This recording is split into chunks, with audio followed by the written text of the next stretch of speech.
Buenas noches a todos, buenas noches, bienvenidos una vez más, otro nuevo vivo de Ultimate Argentina, un vivo picante, un vivo muy lindo, muy esperado. Ya muchos en el grupo de WhatsApp estuvieron comentándonos acerca de que les parecía un muy buen invitado, la verdad, creo que lo vamos a disfrutar muchísimo.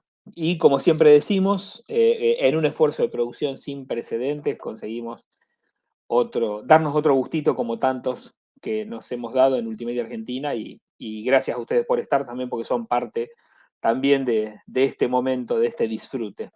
Así que bueno, saludando a los primeros, Gastón, Giuliani, como siempre nuestro despertador humano del grupo de WhatsApp, también el primero en saludar. Carlos Vinén dice que grande Burt, se extraña a Adam, así es, lo estamos extrañando. Nacho también, presente, buenas noches, gracias por estar.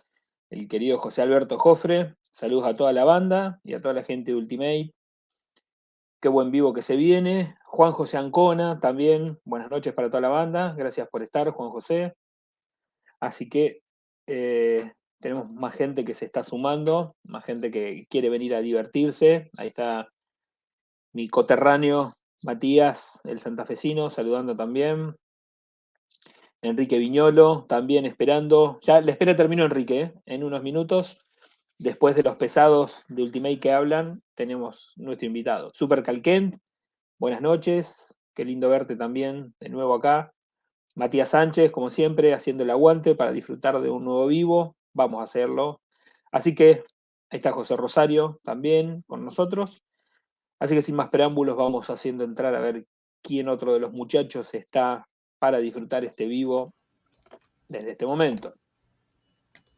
Y tenemos un gusto. We have a guest. Es así, ¿no? ¡Qué noche, Bariloche! Yo te tengo que decir, desde que... ¿Cómo? Hay que hacer una remera, tenemos un gusto. Hay que hacerlo. Bueno, yo estoy acá esporteando una remera del Joker, de César Romero. Esta noche la estoy esperando desde que empecé a estar con ustedes, a hacer las traducciones y empezamos a traer invitados y empecé a participar más. Este es uno de los invitados que más esperaba. Es uno de los que estuvimos atrás mucho tiempo y lo logramos, así que es un laburo de producción de Ultimate Argentina que es fabuloso y la verdad no veo las horas de empezar a escuchar las historias que tiene para contarnos Burt. Totalmente, totalmente. Es así. Como decíamos, seguimos pensando en esta idea de decir qué buena posibilidad tenemos de hablar con personas que han sido importantes para nuestra infancia, para nuestros recuerdos, y poder hablar mano a mano con esas personas es genial. Así que esta noche no va a ser la excepción, así que vamos a estar compartiendo también. Seguramente también la gente tiene preguntas que les pedimos que vayan dejándolas en el chat. Eventualmente vamos a ir tomando algunas de ahí también. Así que, a ver, ¿quién más tenemos dentro de la nave? Buenas noches. Está puteado, Serginho. Ahí está. Buenas noches. ¿Cómo andan? Terrible vivo tenemos hoy. Así que nada, muy feliz, muy contento, muy nervioso. Así que vamos a ver qué nos depara la noche de hoy. A ver seamos honestos. Siento como cuando hicimos el especial con Caroso y Narizota, sí. ¿Se acuerdan? Es parte de nuestra infancia, estamos chocando, enfrentando, no sé, como interactuando con nuestra infancia, así que es una uno de nuestros primeros héroes de la infancia, prácticamente. 100%. Así que nada, 100%. Muy emocionado, muy nervioso. Así que nada, vamos a estar pendientes también de las preguntas que nos dé la gente. Quizás algunas no las vamos a hacer porque seguramente también las vamos a hacer nosotros para no repetirlas. Así que quédense tranquilos que vamos a tratar de hacer todas las preguntas que podamos, también teniendo en cuenta la disponibilidad de nuestro invitado, ¿no? Así que vamos a ver quién más está en la nave. ¿Quién está? Buenas noches. ¿Cómo andan?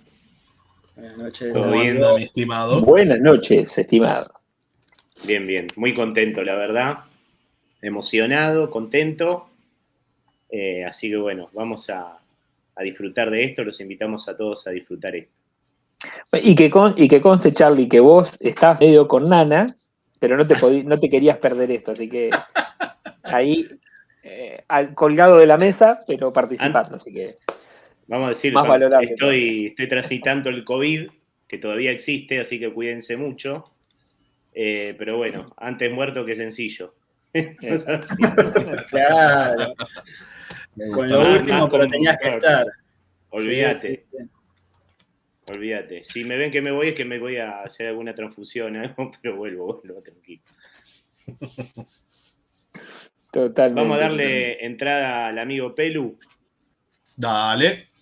Así no lo hacemos esperar más al invitado, ¿qué les parece? Exactamente. ¿Cómo andan, amigos? Ahí ¿Todo justo Lisandro, que estaba viendo el video, dice, falta Pelu, el Batman argentino. Así que, Sí, por la altura más que nada. Che, qué bueno lo que dijo Gus hace un rato. Es tal cual, loco. Es Carossi Arizota, la misma sensación. Así, o sea, nosotros veíamos el Zorro de pibes, veíamos los Tres Chiflados y veíamos a Batman. Es así, tal cual, tal cual. Yo justo acá tengo del encapotado y yo, mirá, alta lámina. Tremenda. Bien, Muy bien, bueno. bien. No, como loco, te juro, es una tremendo esto. ¿la máscara rosa está por ahí o no? Sí, la tengo allá. Pero no da ponérmela. Demasiado Virgo. Te va a asustar. Un ratito. ¿Le parece que No sé le si ustedes demos tuvieron la un glitch ahí. bienvenida? Yo tuve un glitch, se me congelaron todo.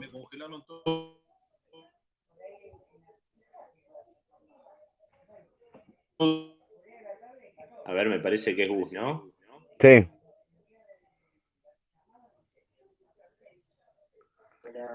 Me parece que es congelamiento weberiano. A ver. Vamos a... Que entre. Yo voy a tratar de solucionarlo, si quieren hablar un ratito más. Dale. ¿Quieren leer mensajes mientras? ¿Un mensajito? Vamos. Ahí está. Nada, como lo veníamos diciendo, digamos, fueron uno de los principales héroes que teníamos, ¿no? Cuando éramos chicos, por eso tanta emoción, tanto nervios. Y cuando se habla de superhéroe, ¿no? De Robin, es imposible que no te venga a la cabeza de una. Claro. Burt Ward, es imposible. Yo tengo un aviso, dejo preparado acá, no sé si fui yo solo, Charlie, porque vi que también saliste, no sé si es un problema técnico nuestro o mío. Dejo preparado el celu acá a mano, si me caigo, entro al minuto, muchachos. Dale, tranqui. Ok. Bueno, me parece que ya estamos, ¿no? Dale, Sí, señor. Vamos. Preparen los fuegos artificiales. Pelu, presentalo vos, Pelu. Presentalo vos, Pelu. Esto No, lo tenés que presentar vos. no. Lo tenés que presentar Se presenta solo, boludo. Por favor, Gus. Usted sabe. Yo me callo, es más, apago la cámara. Claro, boludo. Dale. Chicos, usted sabe. No esperemos más. Todos lo queremos ver, todos queremos hablar con él, todos les queremos hacer preguntas. Nuestra vida, desde que somos chiquitos, el señor Burt Ward. Hello, citizens.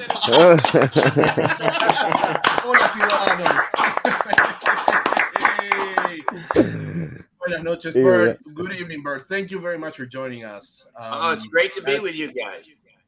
Es genial estar con ustedes, muchachos. I'm going to be translating for you. We didn't have a lot of time to do a pre-production, but I'll just ask the question in Spanish, then I'll ask it in English, wait for your answer, and then translate it to the people. Le expliqué cómo más o menos voy a hacer la traducción esta noche. Así que, bueno, it's a pleasure and an honor to have you here. It's like we were saying, I don't know if you know Spanish, but we were just talking about that, saying we are facing our childhood because you had been in our lives since we were kids. I know you're an actor, it's a job, but you have been in our lives since we were kids. So seeing you, we probably don't see the actor. We see Robin here. So it's an honor for us. So thank you very much for doing this. Well, it's an honor for me to say hi to you guys. You guys live a long way away from here. At least I believe you're down in Argentina, aren't you? Yes, all of us. Yes, sir. Mm-hmm. Oh, very good. Well, I haven't been there, although I've heard it's a very beautiful place. Well, we have 2 Comic Cons per year, so you're welcome to come here anytime. And actually, we will invite you to come here and have a nice barbecue with us. Well, very good, very good. Bueno, Burt dice, bueno, que el honor es de él estar acá con nosotros esta noche, no puede creer que estemos a tanta distancia en Argentina, dice que nunca vino, pero escuchó cosas muy lindas y que le gustaría venir, y bueno, le dije, hay 2 Comic Con por año, así que sos bienvenido a venir cuando quieras y a comer un asado con nosotros, como siempre, ¿no? Muchachos, si les parecen, vamos arrancando con la primera pregunta, ¿les parece? La clásica de siempre, la primera. ¿Cómo fueron tus inicios en tu carrera? Sabemos que empezaste con Robin, pero ¿cómo fueron tus inicios en tu carrera? So, Burt, without further ado, we will start with the questions, if that's okay for you. We know you started with Robin, but can you tell us about your beginnings? How do you get to that first audition? Well, I was studying acting at UCLA, University of California, Los Angeles. It's a very prominent university. And I was studying acting with a professional coach. And on the weekends, I was working with my father, who was a real estate agent. And I was at some of the houses he had for sale, showing people around. And someone came in who was a very famous producer.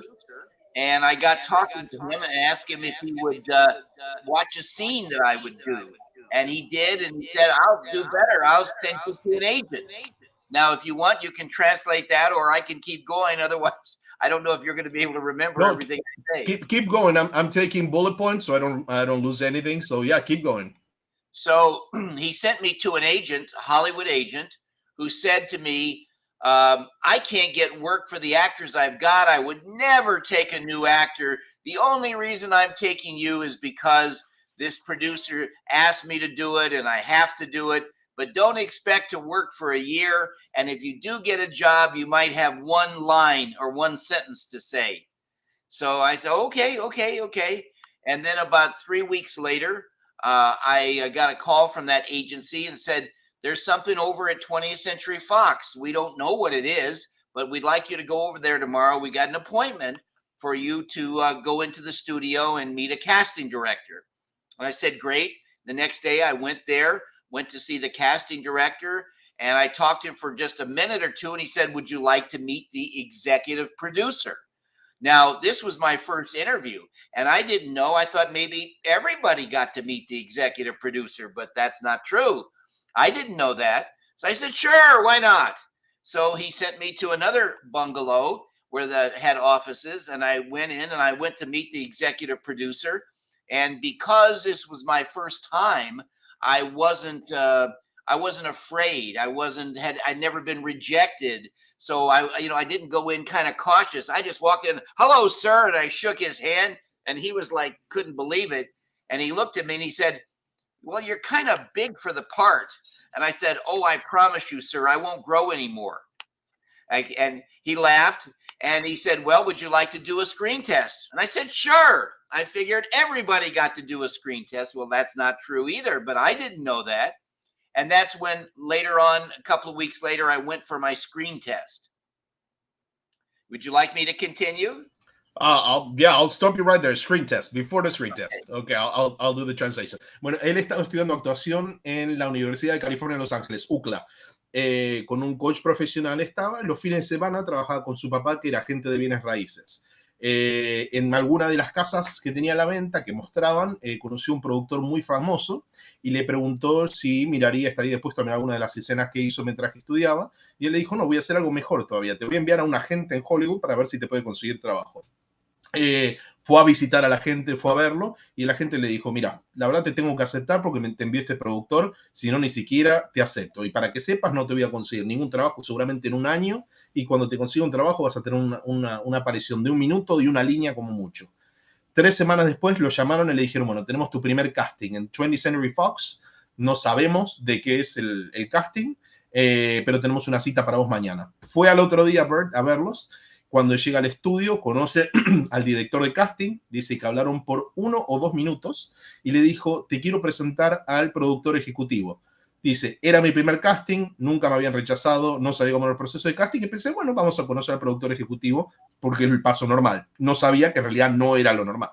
lo envió a otro bungalow donde conoció al productor ejecutivo y dice, como era mi primera vez, nunca me habían rechazado, entré con toda la confianza, le di la mano, hola, ¿cómo te va? Y bueno, el productor ejecutivo se sintió como, hey, lo conocía a esta persona, qué personalidad que tiene, y le dijo, pero me parece que sos un poquito grande para la parte. Y Burt le dijo, bueno, no voy a crecer más, me voy a quedar de este tamaño. Le prometió que iba a hacer eso. Y le dijo, bueno, ¿querés que hagamos un screen test? Y él le dijo, una prueba de cámara. Y él le dijo, claro, sí, cómo no. También sin saber que este proceso estaba acelerando. Y ahora es cuando seguimos. Ok, let's carry on. Oh, that's pretty good translation. I couldn't understand a word you said, but you were very convincing. Thank you. So I went for the screen test, and the first thing they wanted to do is they wanted to see somebody who was athletic, and I was a brown belt in karate at the time. Now, this is back in 1965 when martial arts had only come to the United States 6 years earlier in 1959. So most people had never heard about that. And I did some motions and stuff, and I broke a board with my hand. And then they had me do a scene with Adam West. And they gave me a script, and they said, here is and it was just a single page, and it had paragraphs on it, Bruce and Dick. Didn't say Bruce Wayne or Dick Grayson, or didn't say Batman, just Bruce and Dick. And they said, we're going to have you meet this actor that's going to read with you. So they introduced me to Adam West, and I sat down, and next to him, we started to read the lines together. And within 5 minutes, the two of us were laughing so hard. We got along just amazing. We had a very good chemistry. And we never stopped laughing for more than 50 years. We've had such a good time. But we did the scene together. And again, I had no idea what this was. You see, where I lived, we had Superman comic books. We didn't have Batman comic books. So I had never heard of Batman, and I didn't, frankly, know what they were talking about. So I did the scene as Dick Grayson, and then I said, well, okay, well, thank you very much. And I started to leave. They said, no, wait, we're not finished yet. We have one more thing for you to do. And I said, oh, okay, well, what is that? Well, we want you to go over to the other side of the sound stage, and there's a wardrobe trailer there with two wardrobe men who are going to help you get dressed into a costume. I said, oh, no disrespect, but I'm perfectly capable of dressing myself. They said, oh, you don't understand. You just go over there, you'll see these guys, and they'll help you get dressed into this costume. So I went over there, and I went in there, and I saw all this stuff all over the place. And I said, am I going to put some of this on? And they said, no, you're going to put all of it on. I said, what? And they helped me get dressed into the most uncomfortable costume that mankind could create. There's nothing more horrible. Everything itched or pinched or hurt or stung. It was horrible. Okay, but my mask touched my eyelashes, irritate the eyelashes, and and plus you could only see straight out. I couldn't see left or right. I couldn't see down. All I could see was straight out. So when I came out of the trailer, I nearly broke my neck because I missed the stair. And then, my gosh, the vest was wool, and it was poking me, and the cape was heavy, pulling my head back, and the tights were pulling the hair on my legs. I mean, everything hurt. But being a positive person like I am, I said to these two wardrobe guys as I was hobbling out, I said, well, the good news here is that after another 20 or 30 minutes, I'll never have to wear this horrible costume again. Famous last words, right? I had to wear it through 120 episodes, 2 Batman movies, and that was 14 hours a day, 5 days a week for 3 years. Oh, that was such a great story, and you answered so many of the questions that I had on my list in there. So this is awesome. I'm going to start. Continue, or do you want to translate that? Yeah, I'll translate that. Oh, this is so fantastic. Thank you so much. Dios mío, la cantidad de preguntas que me acaba de responder en toda esta respuesta es buenísimo, y la forma que cuenta con tanta pasión me encanta. Bueno, fue a hacer la prueba de cámara. Y le dijeron, bueno, queremos ver a alguien atlético. Imagino que muchos de ustedes ya lo vieron, y si no lo vieron, pongan Burt Ward en YouTube. Screen test, es fabuloso. Hace una prueba dando vueltas. Él en ese momento era cinturón marrón en karate. Esto estamos hablando del año 65. Y las artes marciales habían llegado a Estados Unidos años, no más antes, en el año 59, así que nadie sabía nada de artes marciales. Así que lo que dijo es, hice unos movimientos, rompí unas tablas de unas vueltas, y me dijeron, bueno, vamos a hacer una escena con un actor que va a leer con voz el guión, Adam West. Era una sola página, y en la página decía solamente Dick y Bruce. No decía Dick Grayson ni Bruce Wayne. Decía solamente Dick y Bruce. Y bueno, lo que hacen, empezaron a leer las líneas y dicen, 5 minutos empezamos a reírnos y la verdad no nos paramos de reír en 50 años que estuvimos juntos. Dice, fue química instantánea, hicieron la escena, no tenía idea de qué era esto, no sabía lo que era Batman porque dice, en el pueblo donde vivía yo solamente había cómics de Superman, no había cómics de Batman, así que no sabía. Y dije, bueno, gracias, me voy yendo. Y le dijo, no, para, no terminamos todavía. Hay una cosa más que tenemos que hacer. Anda a ver a la gente de vestuario que está allá al fondo del estudio y que te van a ayudar a vestirte para hacer una prueba de cámara con el vestuario que tenés que usar. Le dije, no, soy grande, me puedo vestir solo. Le dice, no, vas a necesitar a alguien que te vista con esto. Llega y ve una cantidad de ropa enorme que dice, nunca vi tanta ropa junta, y dijo, bueno, ¿qué es lo que me tengo que poner? Todo te vas a tener que poner. Así que básicamente lo que nos cuenta es cuando se pone el disfraz de Robin.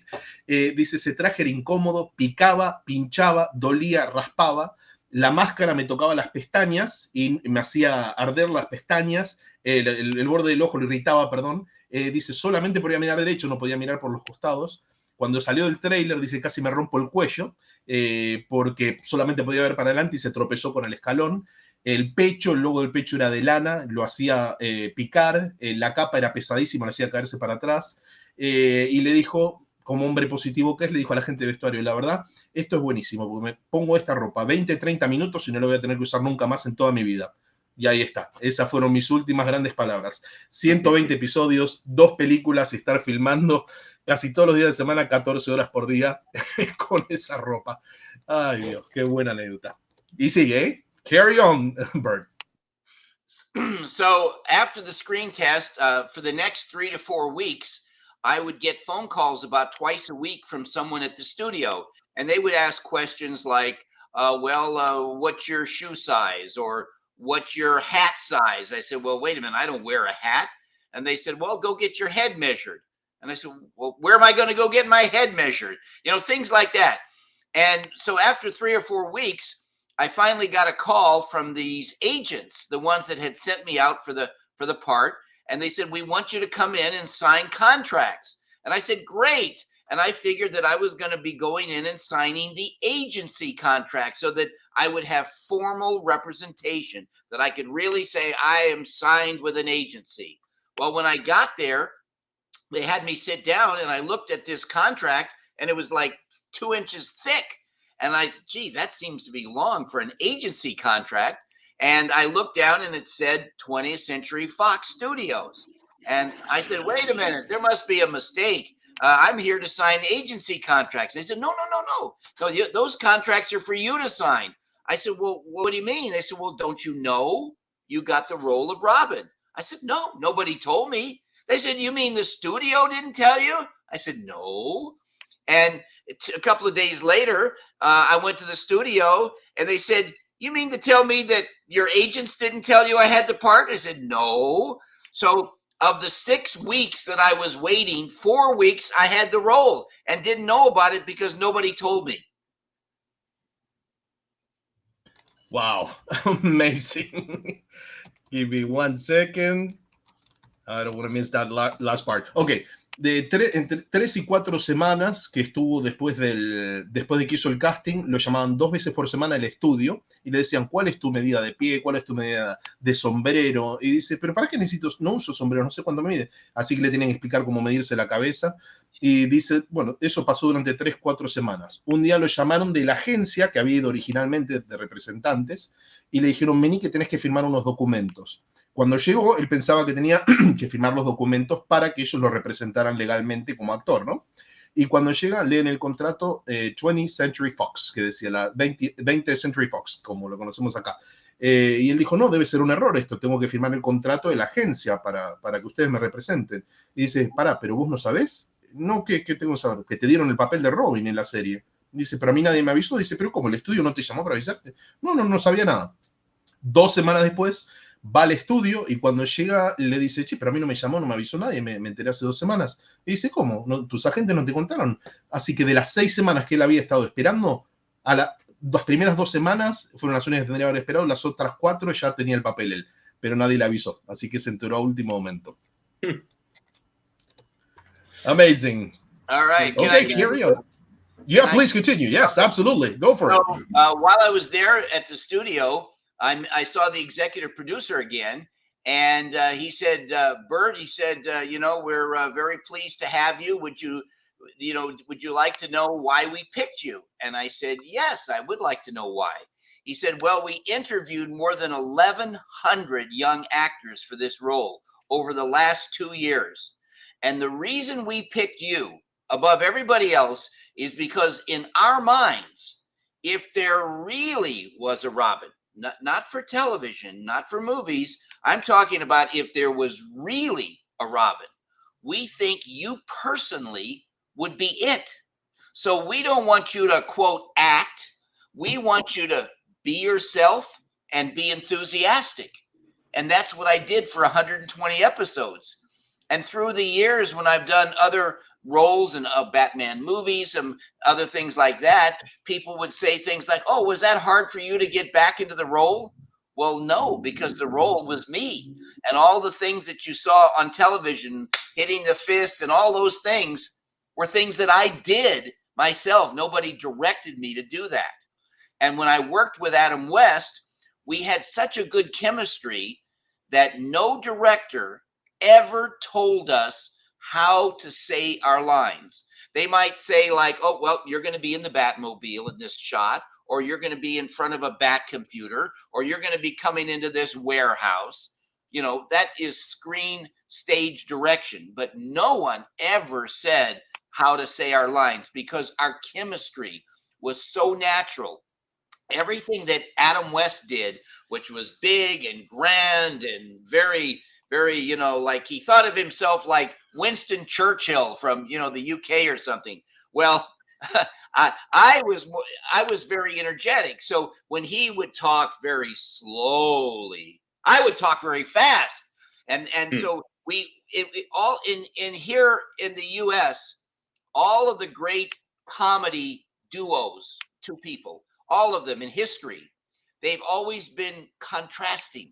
Like in the United States, and again, I don't know if you've ever heard of Laurel and Hardy. Okay, those were characters. One was big and fat, one was skinny, one was deep voice, one little voice, like Johnny Carson and Ed McMahon from The Tonight Show, or Abbott and Costello. All of the great comedy successes, there was always tremendous contrast, complete opposites, and we had that natural chemistry. So whatever he did in one way, I would compete and do it in another way, and it always worked out really nice. Plus, we did something in television that had never been done before. You see, here in the US, when you watch the television show, most people would just sit there and watch the show, and there was some good guys and then there's some bad guys, and you would watch whatever was going on, but you weren't involved. Adam and I tried to reach through that camera and pull people in their homes into the television sets. And we did the things with the humor and the double meanings where you say one thing, but it's very suggestive that you could mean something else. You see what I'm saying? And as a result of that, I mean, we reached a much bigger audience. Children thought, oh, hero worship. Oh my gosh, I'd like to be like Batman and Robin, ride in the Batmobile, climb the walls, fight the villains. Oh, how exciting going with Batman. Whereas, the teenagers and college kids, oh, they love that double meaning where we would say one thing and say something that was very suggestive. Okay. That had another meaning, that might be a little risque or a little bit spicy. And then the adults, they remembered the comic book when they were growing up. So we brought their comic book to life. So for everybody that could watch, from the youngest to the oldest, there was something for everybody to attract their attention. Absolutely fabulous. And you forgot something about the adults, seeing Liam Mayweather and Aretha Kid with the dresses. Hey, that's a little point in there. I'm coming. We'll get there. Yeah. We'll get there. Todo un poco.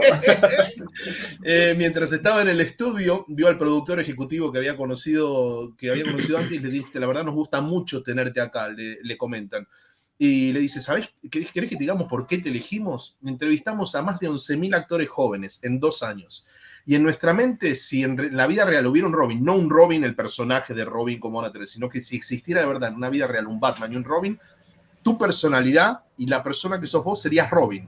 Así que lo que no queremos es que actúes. Queremos que seas vos, así entusiasta, como sos, súper positivo, siempre con energía. Y dice, y eso es lo que hice en 120 episodios, 2 películas. Hice eso, hice lo que hago yo en mi vida. El golpecito que hizo ahí cuando lo vieron, no sé si lo vieron, casi me infarto yo. Dice, eso es lo que hago yo en mi vida. Así que no era un personaje, era él haciendo de él mismo, leyendo las líneas. Y dice, era tan bueno lo que hacíamos con Adam, tan buena química que tenían, que nadie los dirigía. El director lo que le decía es, bueno, esta escena la vamos a hacer en el Batimóvil, esta escena la vamos a hacer en la Baticomputadora, esta escena la vamos a hacer en la cueva. Solo nos dirigían dónde íbamos a estar, no cómo decir las frases. Dice que la química era tan buena entre ellos dos que no necesitaban decirles o pedirles que actúen de otra forma o decir las líneas de otra forma. Dice, cuando Adam actuaba se sentíamos como Winston Churchill, el presidente de Inglaterra, o el jefe militar de Inglaterra, no me acuerdo bien cómo fue ahora, perdón, Chelo puede corregirme. Y dice, él hablaba muy despacio y con la voz muy grave, y yo lo que hacía, trataba de hacer lo opuesto, hablar con la voz más aguda y más rápido. Eso es lo que en Estados Unidos tenemos con los dúos de comedia más famosos, como por ejemplo El Gordo y el Flaco, Laurel y Hardy, que se llama ya. Uno tiene voz grave, otro voz aguda. Uno es flaco, uno es gordo. Ed McMahon con Johnny Carson, Abbott y Costello. Siempre un contraste. Y lo que tenían ellos era una química natural. Y yo lo que hacía era, bueno, competía con lo que hacía Adam. Adam hacía algo grande, él hacía algo chico, y viceversa. Así que sí, tratábamos de hacer algo que nunca se hizo en la televisión, que dice, bueno, en todas las series, todas las películas, la gente ve de un lado los buenos, de otro lado los malos. Lo que nosotros tratábamos de hacer era involucrar a la audiencia y tratar de arrastrarla al set de televisión, o sea, tratarlo acercándose a la cámara, haciendo movimientos para traerlos al set. Jugaba mucho con humor de doble sentido, y el resultado que traía el humor de doble sentido era más audiencia. Los chicos amaban los superhéroes, Batman, se volvían locos el superhéroe. Los adolescentes amaban justamente el doble sentido, el sentido medio atrevido, medio arriesgado del doble sentido que usaban, y los adultos recordaban el cómic de cuando eran chiquitos, así que bueno, le trajimos el cómic a la vida.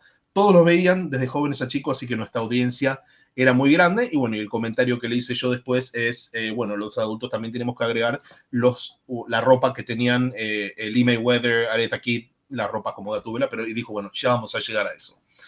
All right, let's carry on. Well, so when I was working on the series, every week we had a famous actor or actress that was a guest villain.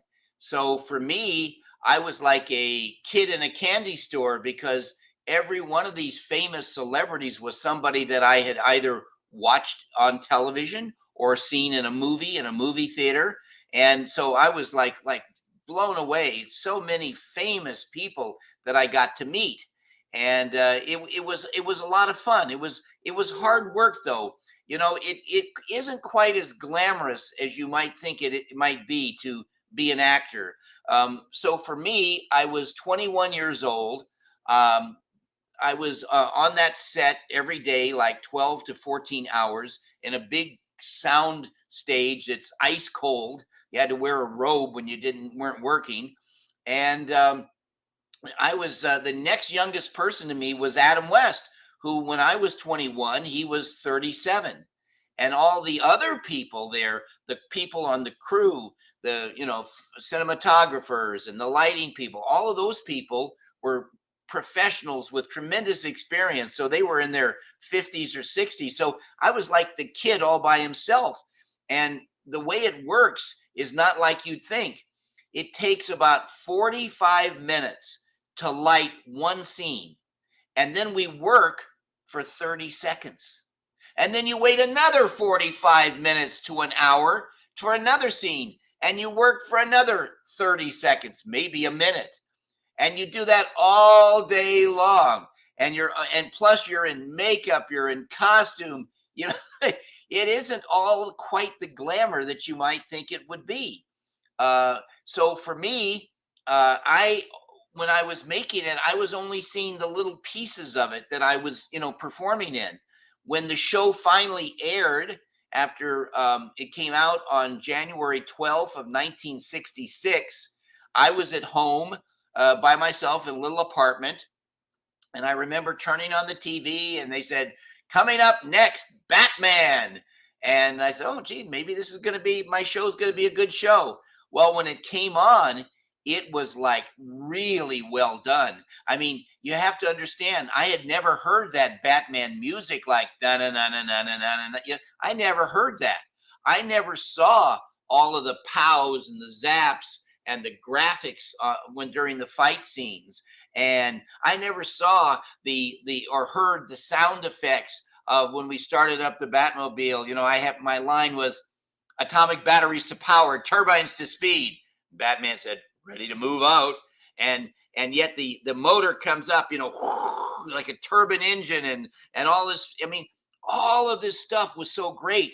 And then the villains, their costumes were so bright and colorful. And, they had things on there where it says villains hideout, right? They had signs.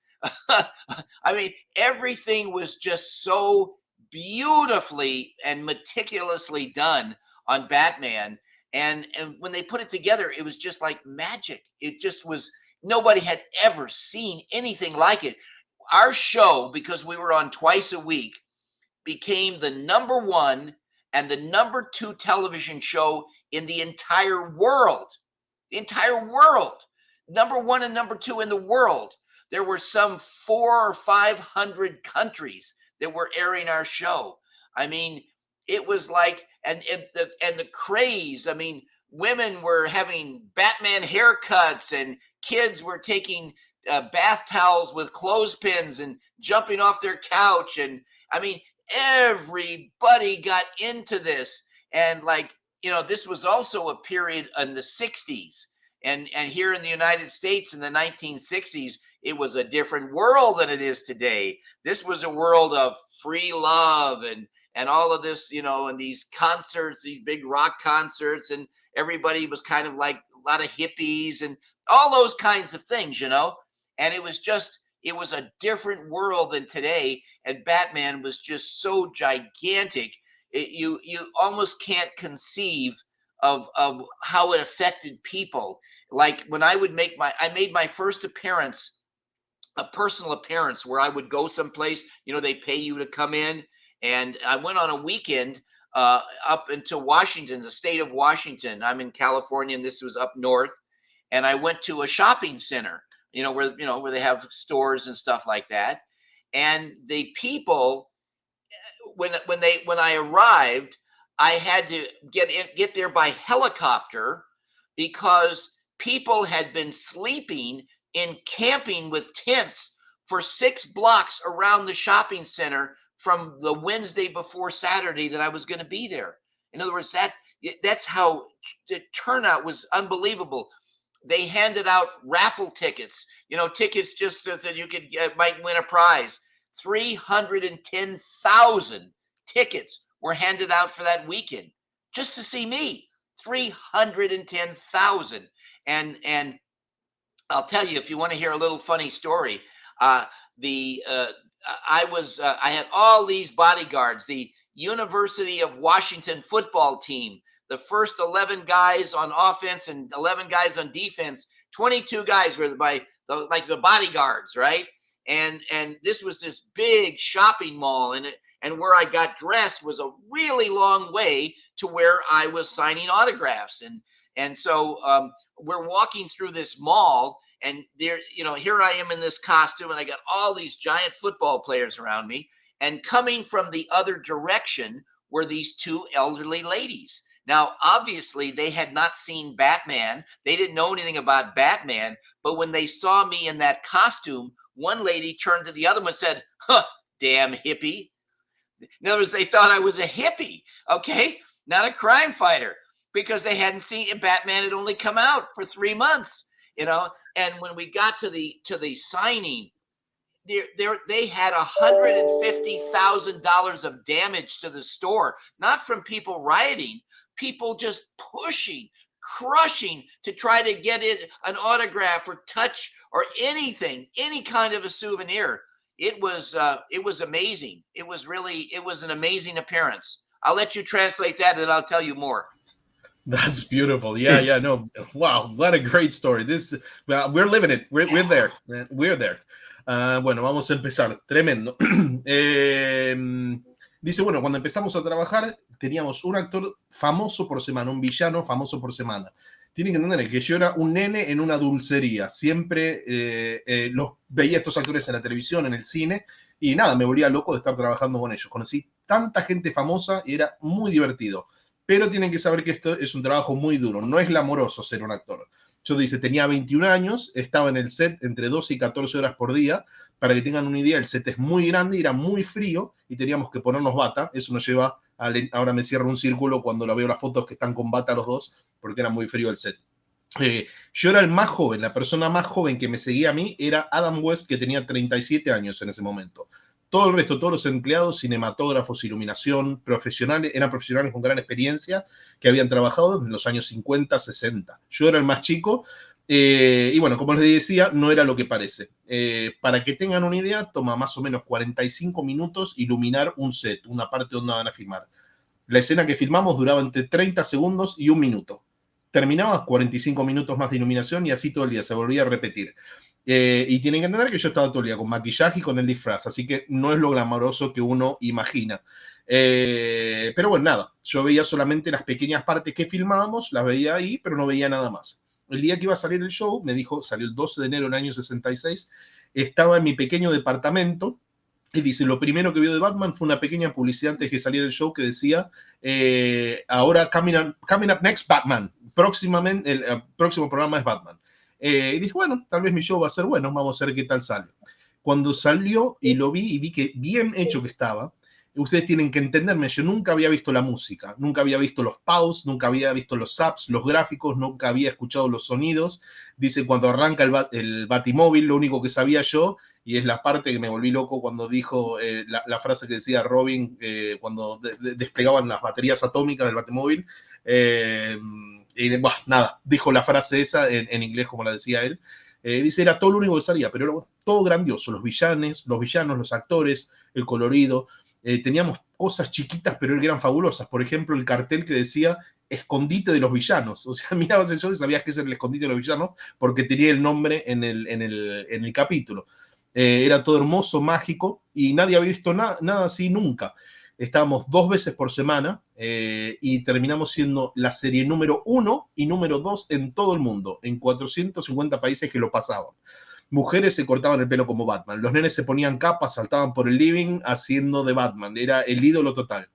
Tienen que entendernos, dice, que era un periodo en los años 60 y los años 60 en Estados Unidos era otro mundo, era amor libre, conciertos gigantes, hippies, todo eso, era otro mundo. Y Batman era tan grande que casi no se puede concebir como efecto de la gente. Cuando hizo su primera aparición en público, el primer evento que lo invitaron para que aparezca, se fue en Washington, él vivía en Los Ángeles, esto es al norte, era en un shopping. Cuando llegó, dice que tuvo que llegar por helicóptero de la cantidad de gente que había, que no podía entrar de ninguna otra forma. Gente había estado durmiendo a 6 cuadras a la redonda del shopping desde el miércoles y él se presentaba el sábado.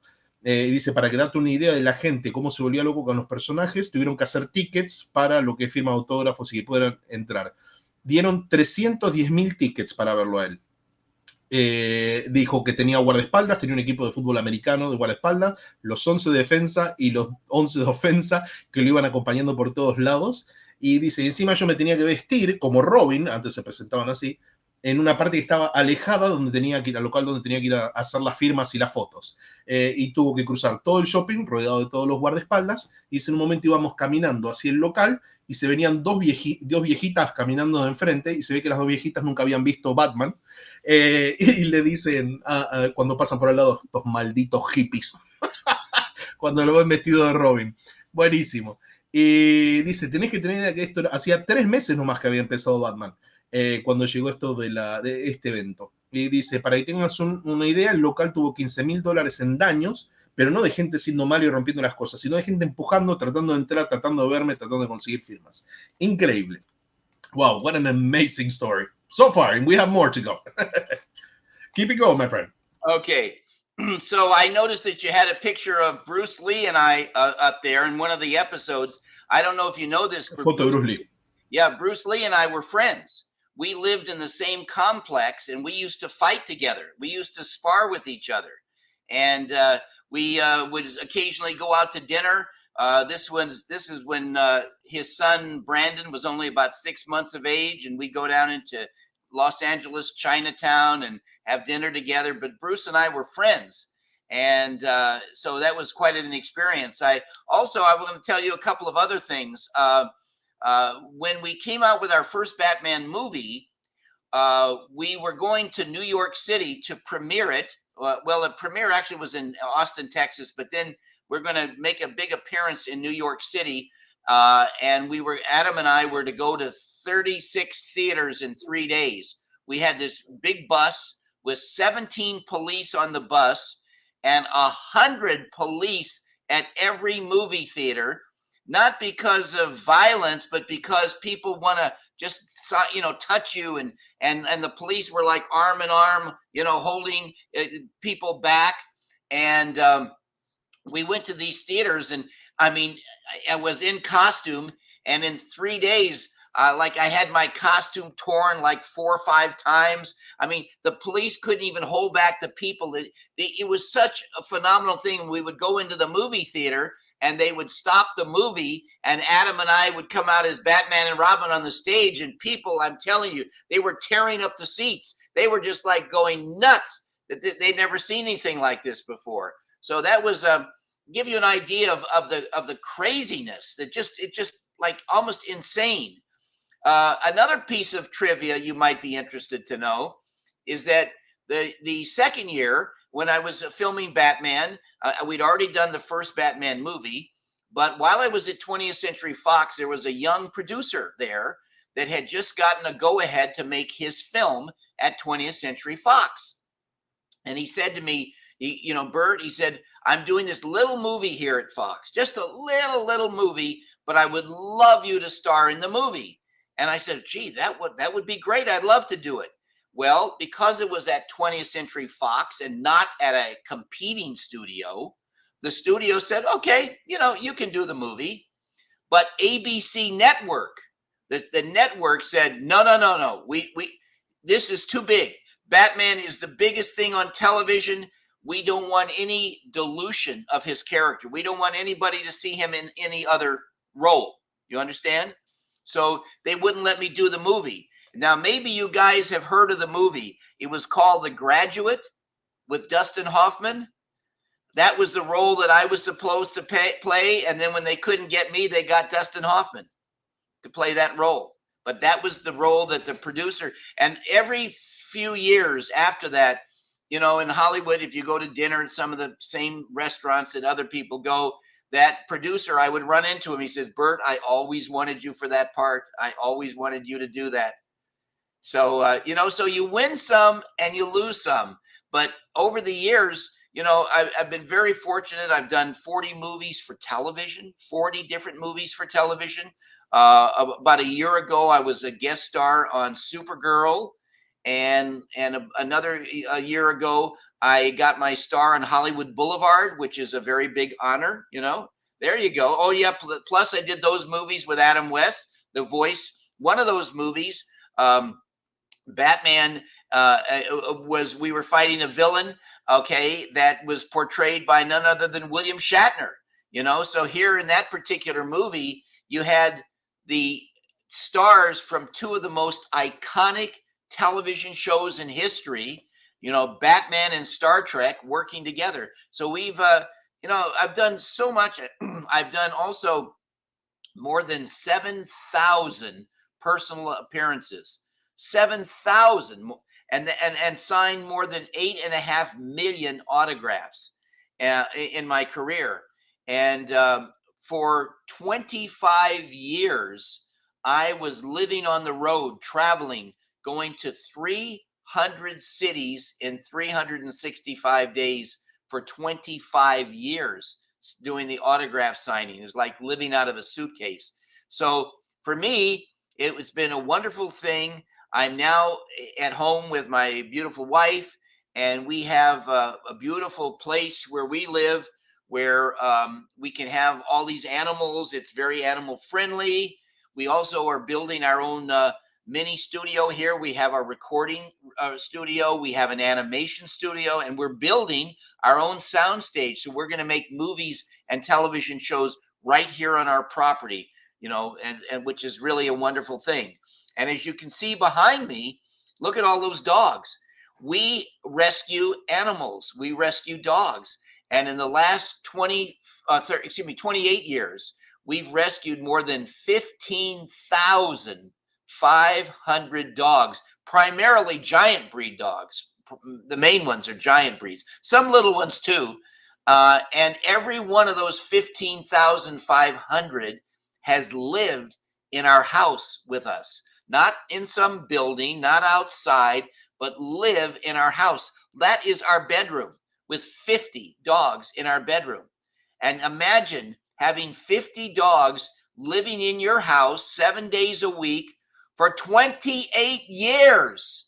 Okay, we have become experts with animals, and without going too much in one, we have created a special food for dogs, and also now for cats, where we have dogs living up to 27 and a half years and cats living up to 32 years. No one in the world, to our knowledge, has been able to do this. And we make a very special food. We have a very special way we feed and care for animals, and it's our charity. We don't take any money from it, no salary. This is all about loving animals. Wow. Yeah, this is beautiful. Thank you so much. You're answering too many of my questions. So you're reading my mind already, Burt. One thing that I'm going to ask you when we come back after I answer this is a story that I heard about Bruce Lee. Now that you talked a little bit about Bruce Lee, because what I read somewhere, and I don't remember if it was a book, is that he threatened you to not make him look bad in camera. But we'll go back to that in a minute. Dice, bueno, de tantos invitados, uno de los primeros invitados que tuvimos fue Bruce Lee. Imagino que todos vieron el capítulo con el avispón verde, que se cruzan Batman y el avispón verde en el capítulo. Batman pelea con el avispón verde y Robin pelea con Kato, el asistente del avispón verde, que es Bruce Lee.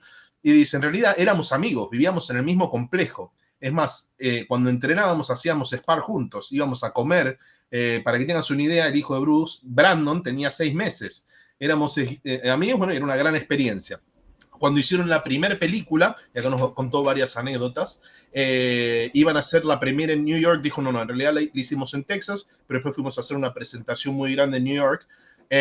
Iban en un micro y tenían 16 policías que los acompañaban siempre en el micro y tenían que hacer 36 presentaciones, y en todas las presentaciones tenían que tener aproximadamente 100 policías en el cine, no por la violencia ni nada, sino porque la gente los quería tocar, y lo que tenían que hacer era engancharse con los brazos los policías para poder dejarlos pasar y que la gente no se les tirara encima. Me dice, para que tengas una idea, en 3 días me rompieron el traje 4 o 5 veces, porque las presentaciones eran vestidos como Batman y Robin, ¿no? A mitad de la película, a mitad de la presentación, paraban la película y salían al escenario. Imagínense estar ahí, ¿no? Adam West y Burt Ward vestidos como Batman y Robin para saludar a la audiencia en el medio del cine. Dice, la gente se volvía loca, rompí el asiento. Dice, nunca había en mi vida visto una cosa así. Así que podés imaginarte toda esta locura. Y dice, bueno, y ahora ya que estamos con trivia, les voy a contar un poquito de trivia.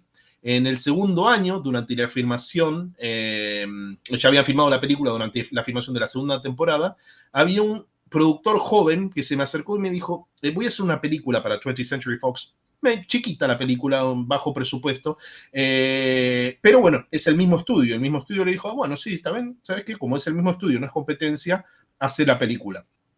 Lo que pasa es que ABC, el network de televisión, le dijo, no, esto no, el personaje es muy grande, no queremos que la gente piense que no es Robin, que es otro actor, así que no puede hacer la película. ¿Qué era la película? La película era El Graduado y se la terminaron dando a Dustin Hoffman.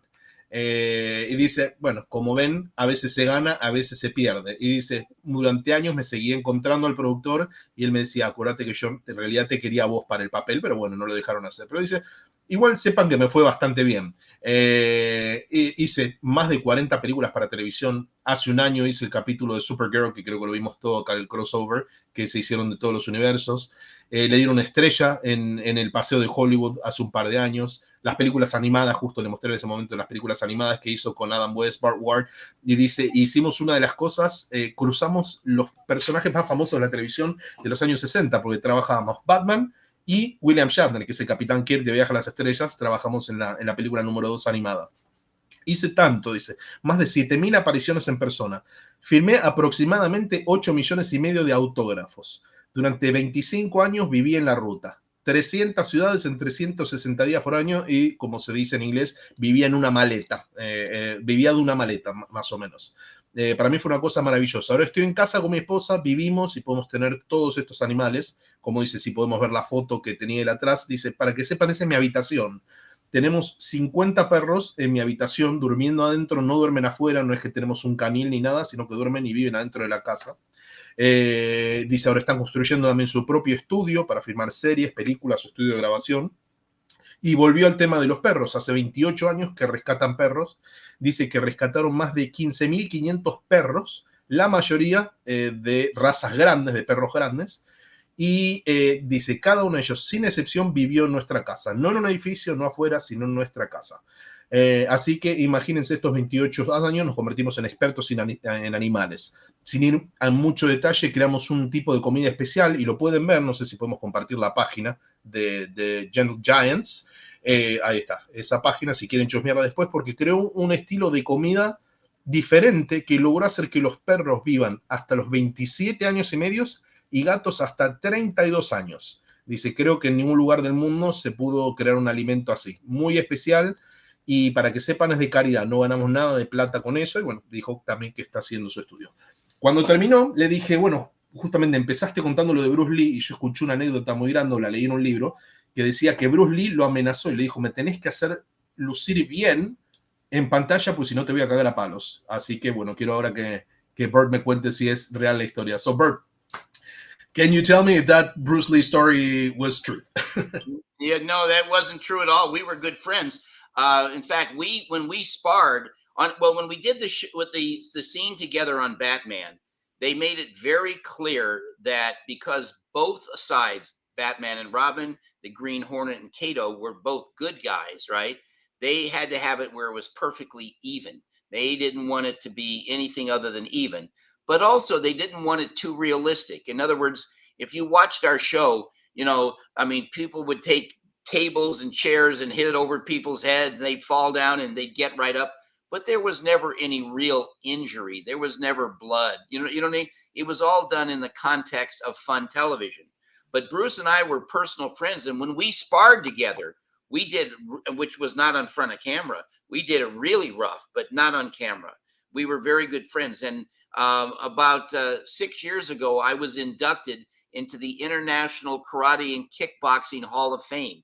And that was a very big honor with a lot of very prestigious martial arts people. And so for me, we were always friends, but when we fought together, it was pretty rough. It was pretty rough. But he trained 8 hours a day. You have to understand, no matter what it was, it could have been Christmas Day. He would train 8 hours a day, every single day. So when you do that much training, you're just like, it's just perfect. It's almost perfection. All right, let me just translate that. Éramos muy buenos amigos. Cuando hicimos la escena de Batman, dejaron muy en claro que tanto Batman como el Avispón Verde, Robin y Kato eran buenos, eran superhéroes buenos y tenían que hacer algo muy parejo, no que ganara uno ni el otro. Tampoco lo querían muy realista. Acuérdense que nosotros nos golpeamos con sillas, nos caíamos, nos golpeamos, pero no era violencia real, era sin sangre. Pero bueno, fuera de cámara, Bruce y yo hacían sparring, o sea, practicaban peleando y dice que en ese momento no, que se pegaban bastante fuerte. Dice, un honor para mí es que hace 6 años me indujeron en el Hall de la Fama del Karate. pero para mí éramos siempre amigos. Cuando peleábamos, cuando decía, era muy duro pelear con Bruce. Y dice, tengan idea que él entrenaba 8 horas por día. Y dice, todos los días, hasta en Navidad, no le importaba, siempre estaba en entrenamiento para lograr la perfección, ¿no? Obviamente. Qué bueno. ¿Quieren que hagamos una preguntita, si les parece? ¿O lo dejamos que siga contándonos historias? Podríamos echar unas preguntitas, ¿no? Primero estaría bueno, Gus, que, bueno, obviamente el afecto todo el afecto que le queremos demostrar, no sabemos cómo hacerlo ya directamente, pero hay mucha gente también en los comentarios que, si podés, léeselos, porque realmente son increíbles. Dale. Las cosas, más allá de las preguntas, después le metemos las preguntas, pero que él sepa Dale. que realmente es un honor, es todo, es todo junto, las sensaciones, ¿no? Dale. Y bueno, y Serginho, vos si querés me vas tirando los comentarios en castellano y se los voy pasando, y los del inglés se los leen. So Burt, yes, we do have some questions that we want to ask you, but before getting to that, is such the amount of love that we all have for you and the people watching have for you, and we have so many messages that we wanted to read some of the messages that we have here for you, if that's okay. There are some in Spanish, some in English, but here we go. Okay, then thank you, Robin. I love you, from Oscar. There. Próximo, Serginho. A big hug for Burt, from Mario. There you go. And all my love to Tracy. That's my wife. Y Tracy, la esposa de Burt. Yeah. When we make appearances together, she dresses as Robin's girl. And I go out and I like sign autographs, and she's got a Robin costume. And I must tell you, she looks really good in that costume. Really good in that costume. I think we have a picture of her with that costume. La esposa de él dice, cada vez que van a hacer presentaciones, ella va vestida con un disfraz de Robin y dice, la verdad luce muy bien, muchachos. Tienen que ver eso. Creo que la tenían por ahí en la foto. Dio ti bendiga, Burt. It's in Italian, so God bless you, Burt. Thank you. Thank you for making such a happy childhood for me, Burt. Very good. Thank you for this great moment, my friends. Very nice. There you go. I love you, Burt. That's very sweet. A big hug for Burt. Thank you for so much. Oh, there. Yeah, that's Tracy, my wife. There you go. Let me see if she's here. Tracy? Ahí está, la esposa la va a llamar para que venga. She's not here right now. But no está ahí.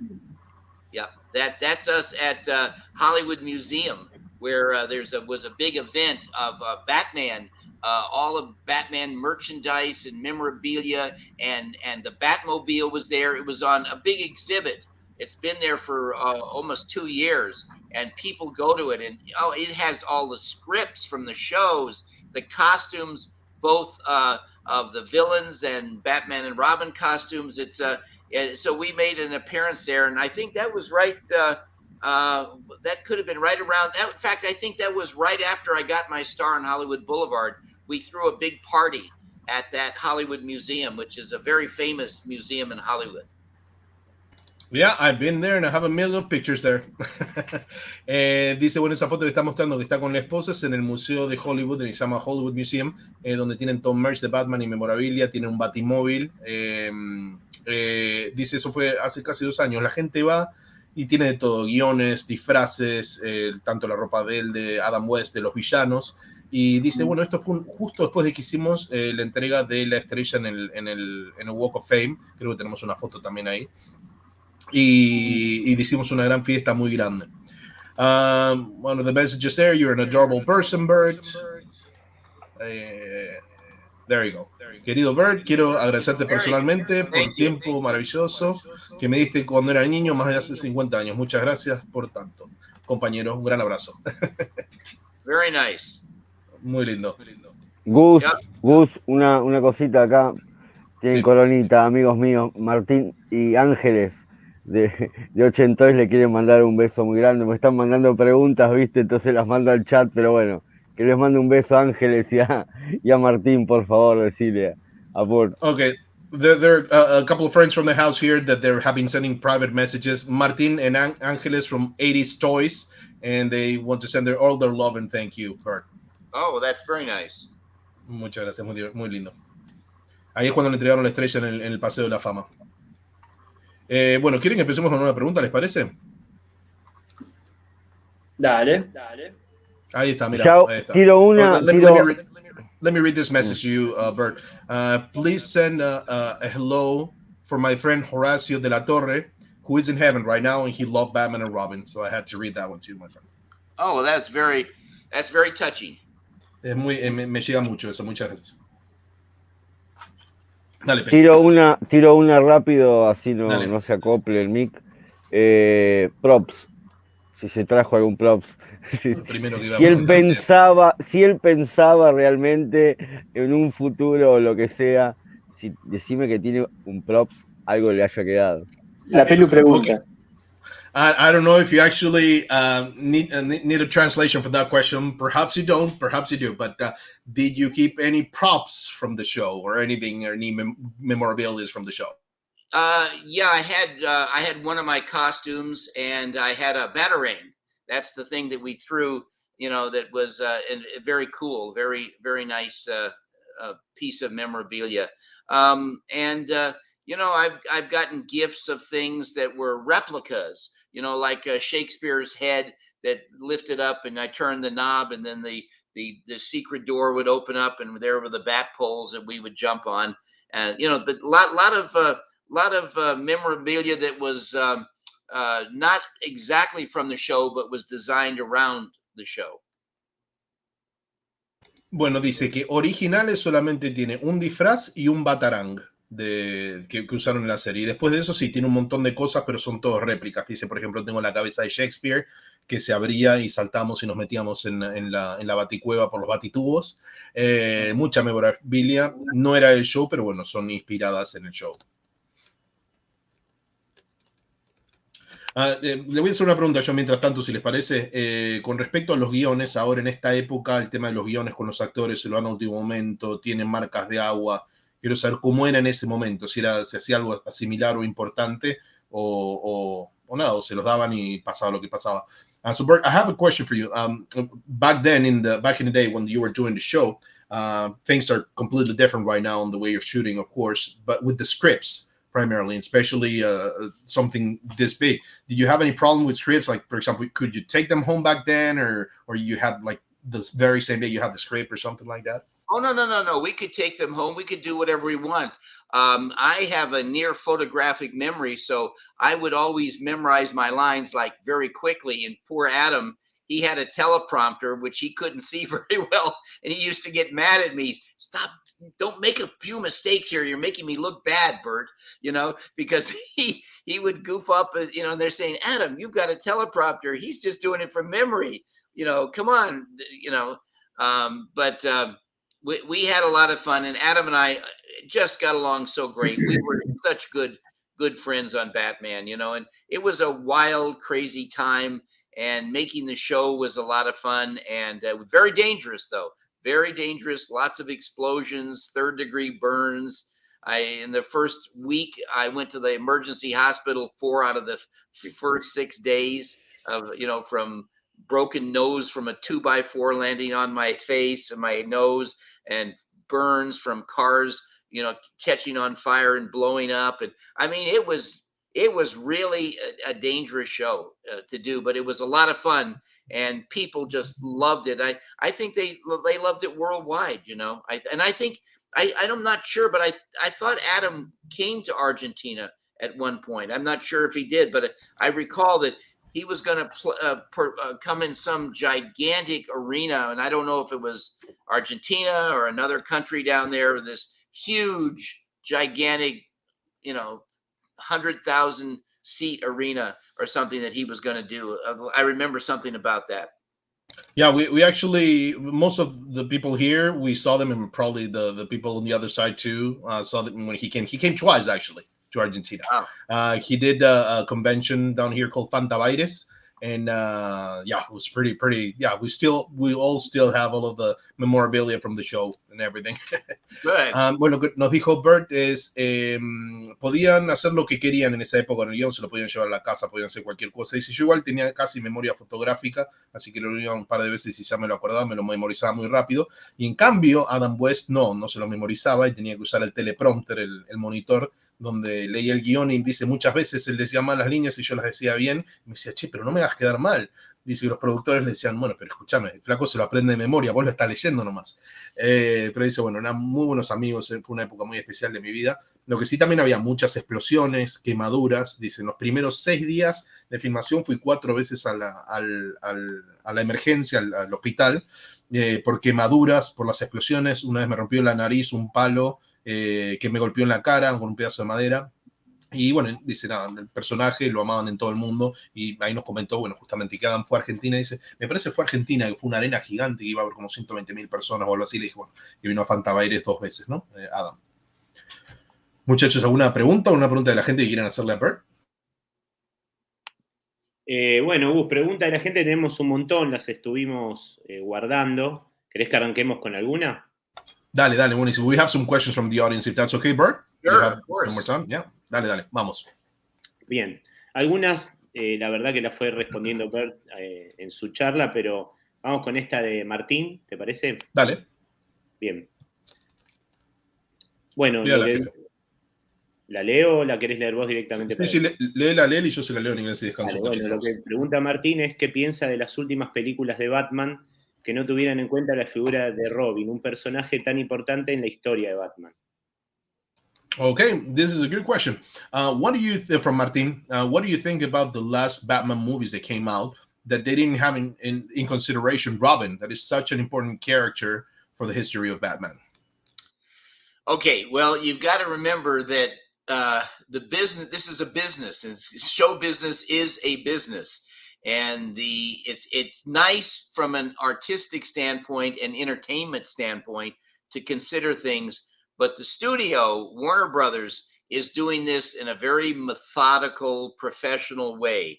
They're going to introduce all the Batman, this and that, and every possibility, and various villains, Catwoman, Penguin, Joker, Riddler, all of these things that they put together.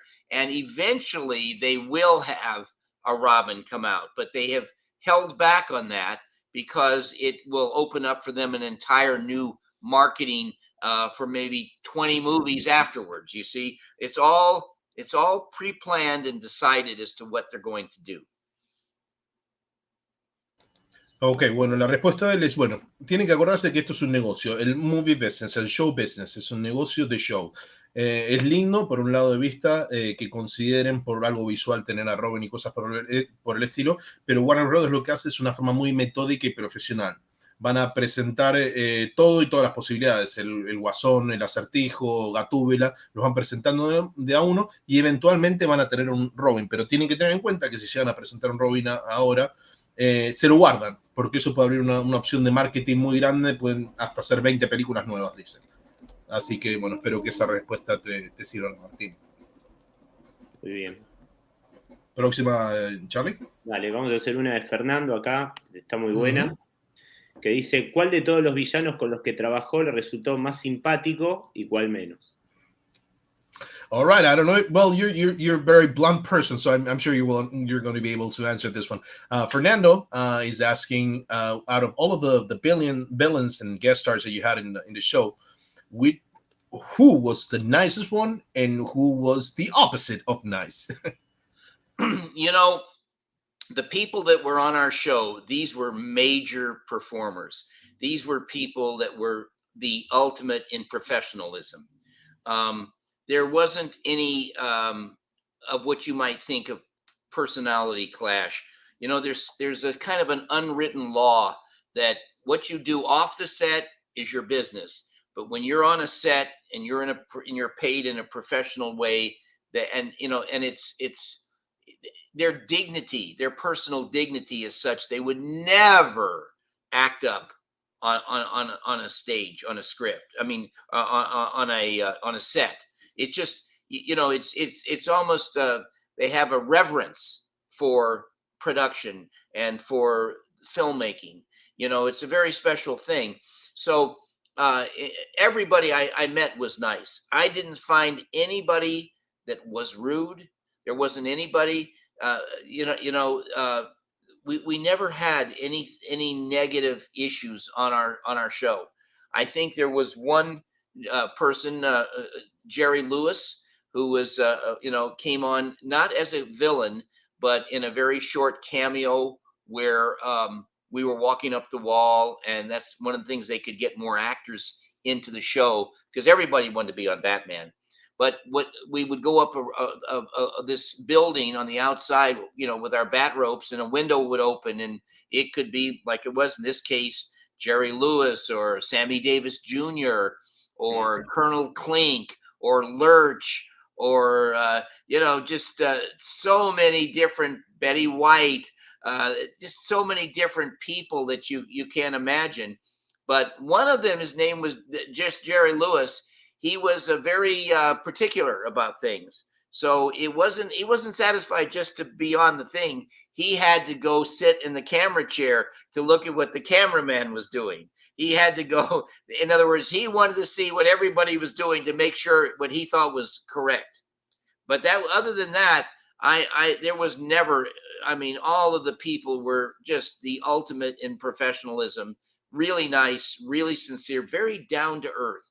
Not like you might think, you know. I mean, actors are people too. They have lives and good things and bad things, just like all of us do. And so, as a result, it was very. And there's another saying in show business, as we say. Okay, the bigger they are, the nicer they are. So they would not want to ever show a side that was anything less than total professionalism, because that would make them look bad to the industry as a whole. Alrighty, here we go. La gente dice que venía al show, era de lo más profesional del mundo, todos los invitados. No había, la verdad, ¿me escuchan bien? Sí. ¿Me escuchan? Ok. Había un choque nunca había choques de personalidades. Dicen, bueno, fuera del set es tu problema, es tu vida. En el set, toda la gente eran profesionales, tenían una dignidad personal mientras que estaban en el show, tanto en producción como en filmación. Todos fueron simpáticos, nadie fue rudo, nunca tuvimos personajes ni personas negativas en el show. Sí, estoy escuchando un eco. Ahí está, gracias Charlie. Una de las personas dice, no es que fue difícil, pero bueno, fue Jerry Lewis. Vino no como villano, sino vino a hacer el cameo de la pared. Vieron cuando escalaban y abrían la puerta. Dice, bueno, imagínense, tuvimos un montón de gente, obviamente lo vimos todo, ¿no? Pero Sammy Davis Jr., Lurch, Betty White. Uno de los actores que fue de invitado era Jerry Lewis. Era muy particular, no estaba satisfecho con solamente hacer el pequeño cameo y aparecer en el balcón, ahí en la ventana, sino que también tenía que mirar lo que estaba haciendo el camarógrafo, lo que hacía la iluminación, tenía que mirar lo que todos hacían para ver que todo fuera correcto. Tenía que ser todo absolutamente perfecto. Pero bueno, dice, eso es solamente un comentario, no es que fue malo ni nada, sino que fue una anécdota del más complicado. Dice que los actores nada creídos, dice, ustedes tienen que entender, los actores tienen vidas buenas, vidas malas, cosas buenas, cosas malas que le pasan en la vida. Hay un dicho que dice, cuanto más grande es el actor, más simpático es con la gente. Y en el set nunca mostraron nada más que profesionalismo total. Porque, bueno, dice justamente, hacer algo así en set los haría ver mal con lo que es la industria. Muy bien, ¿alguna otra pregunta por ahí, muchachos? Yo quiero hacer una pregunta. Ay, perdón, Ser. ¿Puedo? Hacer la voz después. Dale. Bueno, Burt lo que habló es cómo él le dio su impronta al personaje, ¿no? Pero lo que yo quiero saber, ¿qué es lo que él cree? ¿Cómo definiría su personaje? ¿Qué era lo que la gente veía en Robin?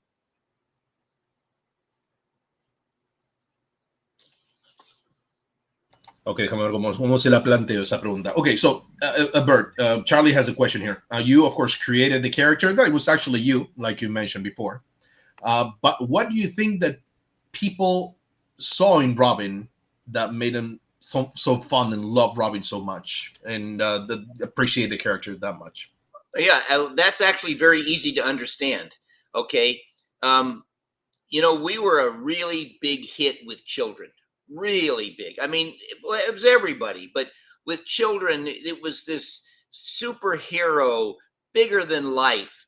Now, these kids, okay, they love Batman and Robin, but you take a 6 or 7-year-old child, he looks in the mirror and he knows he's not 6'4". He knows he's not over 16 years of age to drive the Batmobile, right? He knows that he's not an adult. Whereas Robin, Dick Grayson, well, he was under 16 years of age. He was like a grown-up kid, and children related to Robin because they knew they couldn't drive the Batmobile, but they could ride in the Batmobile with Batman, as I did. And so kids really related to Robin, and I believe even more so than Batman, because they couldn't believe themselves as Batman, whereas they could believe themselves riding with Batman, fighting with Batman, you know, doing things alongside of Batman. So there was a very special, I think, relationship with youngsters and people that really were into the characters, where they really were attracted to Robin because that was a close to them being something that they could, you know, envision themselves doing. Bueno, eso es una pregunta muy fácil de contestar, Charlie. Éramos muy grandes con los nenes. Éramos muy grandes, todo lo que es la serie de Batman, con todas las edades, pero con los nenes sobre todo. Pero los nenes veían que, por ejemplo, Batman era un hombre grande, peleador, manejaba el batimóvil, era más grande que la vida, dijo. Y nenes de 6, 7 años saben que no tienen edad, por ejemplo, para manejar un batimóvil o algo por el estilo. Pero Robin era menor de 17 años, o sea, de 16 años, era un nene grandecito, sabían que no podía manejar el batimóvil, pero podía ir sentado en el batimóvil con Batman. O sea, no se veían los nenes reflejados en Batman, que podían ser Batman por ahora, pero podían ser Robin. ¿Por qué? Porque iban al lado de Batman sentado en el batimóvil, peleaban al lado de él. Así que bueno, dice que tenía una relación especial con los jóvenes, por eso piensa que la gente le atrajo el personaje de Robin tanto. Grandioso. Grandioso. Bueno, ¿preparas? Sergiño, tenías otra preguntita vos ahí, ¿no? Sí.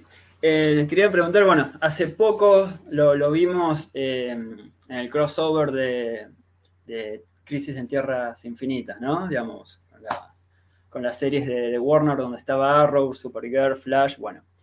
Le quería preguntar qué sintió volver a ser Robin en la pantalla, ¿no? Si bien fue un cameo, pero nada, para nosotros fue muy importante volver a verlo. Y después, ¿qué opina de lo que, digamos, esto en la pantalla surgió a partir de la serie, ¿no? De Warner. Pero ¿qué opina de esto del multiverso, de las distintas tierras? Si le gusta cómo se cruzan los personajes, la combinación de ellos. Y lamentablemente, en ese especial, todas las tierras desaparecen, ¿no? Es muy triste, pero bueno. ¿Qué opina de ese evento en el cual participó?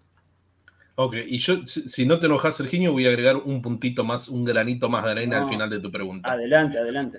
Okay, Sergio has a question in a several-parter question, and also I'm going to be adding a little grain of salt to that question, something a little extra that I want to know as well in the same realm of the question. So anyway, a couple of years ago, you played the crossover in Supergirl, right. Crisis on Infinite Earths. How did you feel to get back to the character once again? That's number one part of the question. For us was, as you can imagine, absolutely incredible to see you there, even if it was just for a little cameo, just a little shot in there. But also the second part that Sergio has is, what do you feel about the multiverse of superheroes? They're combining so many superheroes right now. Well, in that particular show, everything ends. All of the universe ends, and all of the Earths that we all love finish in there. So what are your thoughts on that? And my little grain of salt that I wanted to add to the question, with the new Flash movie coming out, directed by an Argentinian guy, I don't know if you know that, Andy Muschietti.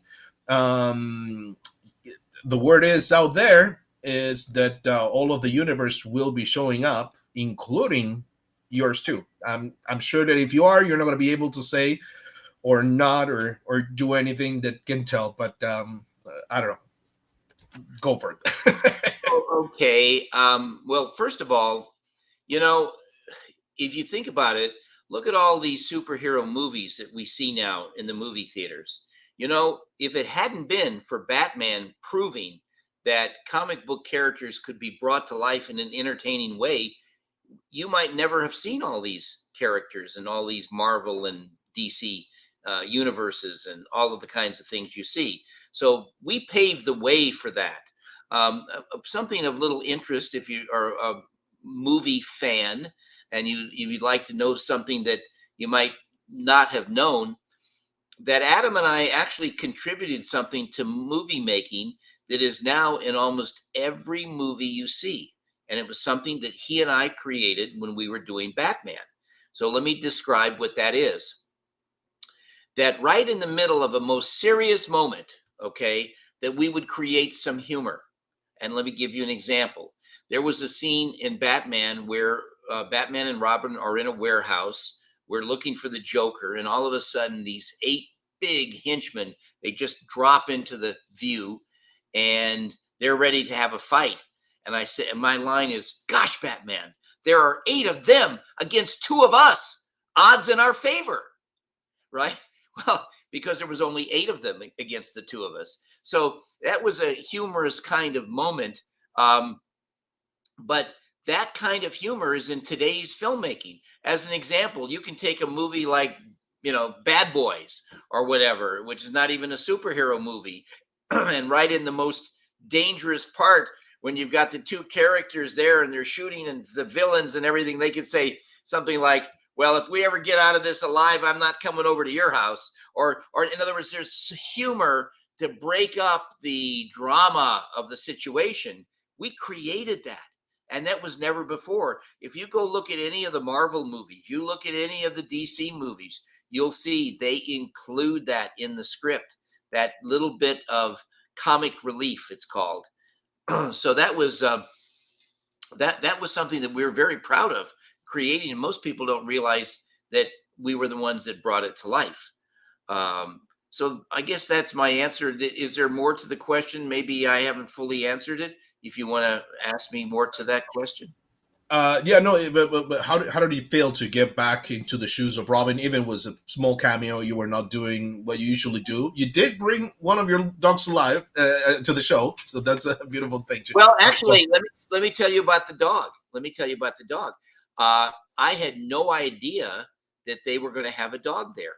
Okay, and at first I thought, oh wow, well, you know, they know my wife and I operate the world's largest giant breed dog rescue.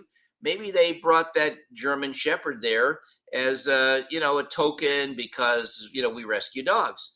But then I got thinking about it. I said, no, you see, none of my dogs here are German Shepherds. And why do they have a German Shepherd? And I don't know if any of you know that, but in the original comic books, there was a dog. And it was a bat dog named Ace the Bat Dog. And so what they did is they gave me the dog to walk, which was Ace the Bat Dog, for those people who are totally, into every little trivia thing. Let me tell you, there's so much trivia, and that's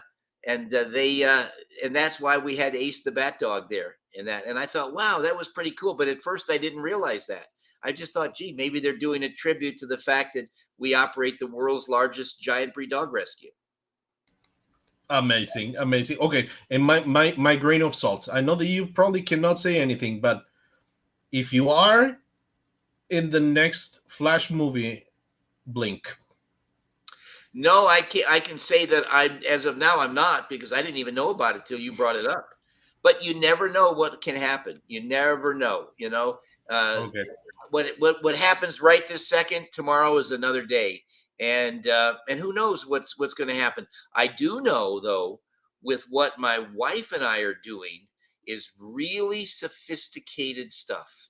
If you want to get an idea of, and I'm just going to tell you a little bit about what we're doing, okay? When I met my wife, Tracy, back in 1989, which could have been before you were all born. I don't know. You all look pretty young there. When I met 75, her, 76. yeah, right. There you go. You see, you were there. So I remember we were talking about movie making, and my wife is very forward looking. She sees things. She was very, very successful in business and just very brilliant. My father-in-law, her father was one of the most successful people in business in the United States. But one of the things that she said to me one time, which I thought was crazy at the time, she said, with all the filmmaking and all the crews and so many, sometimes hundreds of people, both on the sets or behind the scenes doing animation and things like that, she said, one day, one person will sit down and make an entire movie by themselves. I said, Tracy, don't you ever tell anybody that. They're going to think you're crazy. That's impossible. There's no way you could do that. Well, technology has come a really far away, really tremendous technology, and we have state-of-the-art facility that we've built on our property where we are doing things that are just mind-blowing. Are you folks familiar with Dolby Atmos? Dolby Atmos, Dolby Is it the background that Star Wars is using right now? No, let me explain. This is a music. As you know, first when records first came out, there was monaural, meaning a single speaker. And then stereo came out, right? Where people had stereos where different music could come out of different speakers. And after that, the technology became surround sound. So if you were in a movie theater, you could hear it to your left, to your right, to the back, and stuff like that. Well, the latest technology is called Dolby Atmos. And Dolby, of course, the THX, the sound, tremendous sounds. They also have Dolby Vision. But Dolby Atmos is 3D sound, three-dimensional sound. So let me give you an example. We have the technology that if you, I don't know, let's take a character. A character could be a rabbit jumping up and down and singing a song, jumping way up in the air, up and down and up and down. We can take that sound and put that in the rabbit's mouth. Because right now, when you hear sound, it's just kind of coming at you. I mean, surround sound does have a little bit behind, to the side of you, but it's not definition, pure definition. Whereas we can take sound in 3 dimensions and put it, you could have an airplane following you around and you hear that plane going around. You hear it lowering, you hear it land right on the ground in front of you, or a helicopter or anything like that. So this is going to be very big. They have it now, but it's very, very scarcely used. Whereas we're creating programming that will have this technology. So if for example, I'm talking to you now and Tracy came in the room and said, hey, Burt, okay, and you're watching me on the show and you see me turn around, you would hear her voice behind you. You could hear her voice above you, below you, to the left, to the right, in such quality that's like, oh my gosh, this is real. And so that's one thing we're doing, okay, this 3D sound. And then there are 3D human images that are so real, you cannot tell they're not real. Now, you've seen some movies where the animation, that's nothing compared to what's there now. They have it now where you cannot tell it's not a real person. And with motion capture, capturing the motion, you can do things that would take animators months. In fact, those animated Batman movies, each one took over a year with hundreds of animators. That now could be done almost live, okay, because of equipment that you put on that picks up all the positions in 3D space. I'm just, without getting too complicated, I'm telling you, there is a world that the public has never seen before. And I am taking myself back to 1966 and creating myself as a character then in total realism and Tracy, So we will have our own projects that we're going to be doing as living people then in today's world. Oh my God. Well, you already have some customers here, so we're ready to watch that for sure. Okay, I'm going to go ahead and answer all of the 3 questions. It's going to take me a minute, so I'm sorry for that part. Okay. Bueno, vamos a empezar las 3 preguntas. Tomé nota, pero bueno, lo tuve que interrumpir un par de veces para meter un par de cositas en el medio yo, y bueno, me contó toda la historia. Dice, pensarlo así, respondiéndote tu pregunta. Tantas películas de cine de superhéroes, si no fuera porque Batman y los personajes que seamos nosotros le dieron vida, podrías no haber visto nada de eso ahora. O sea, nosotros fuimos los que empezamos con los superhéroes y la gente empezó a ver, bueno, esto sirve, esto puede llegar a funcionar. Así que nosotros fuimos el ticket de entrada. Como un fan del cine, si quieres saber algo que tal vez no sabías, nosotros contribuimos al making de prácticamente todas las películas que ves ahora, Adam y yo. Dice, ¿cómo? Déjame describírtelo. Hay un momento muy serio que creábamos humor en momentos muy serios. Había una escena de Batman donde estábamos en un galpón buscando al Guasón. Y de repente entran 8 matones para pelearnos. Y yo le digo a Batman, son 8 de ellos y somos solamente 2 de nosotros. Las probabilidades están de nuestro lado. Dice, y hoy mismo eso lo ves en el cine, por ejemplo, películas como Bad Boys, que no son de superhéroes, y están en una parte peligrosa de disparos contra los villanos, y puedes saltar con algo como tipo, si salimos de esta no vuelvo a ir a tu casa, o algo de humor como para cortar el trama. Bueno, eso lo creamos nosotros también. No había nada así antes de que nosotros hiciéramos. Así que bueno, Marvel y DC hacen eso ahora en absolutamente todos los guiones, que se llama un relief cómico, como lo puso él. El perro en el show, justamente cuando hizo el cameo para Supergirl, dice que cuando llegó se enteró que iba a haber un perro en la escena. Dice, yo no sabía nada, pensé que era un homenaje o un nodo o algo acerca de lo que hacemos con mi esposa. Y dice que no, que le dijeron que no era justamente por eso, porque él dice, nunca tuve un ovejero alemán. Y no sé si lo notaron, pero en el cómic original de Batman había un perro que se llamaba Ace y era el Batiperro. Así que me dieron al perro, que era justamente Ace, el Batiperro, para que lo paseara, para que la gente que son meticulosos con las trivias lo pudieran encontrar. Nosotros, bueno, yo no lo vi, creo que ninguno de acá lo vimos tampoco. No. Nunca se puede pasar. A ver, si es por lo que hacemos con mi esposa, es muy sofisticado con lo que están haciendo con la esposa en el estudio que están armando en la casa.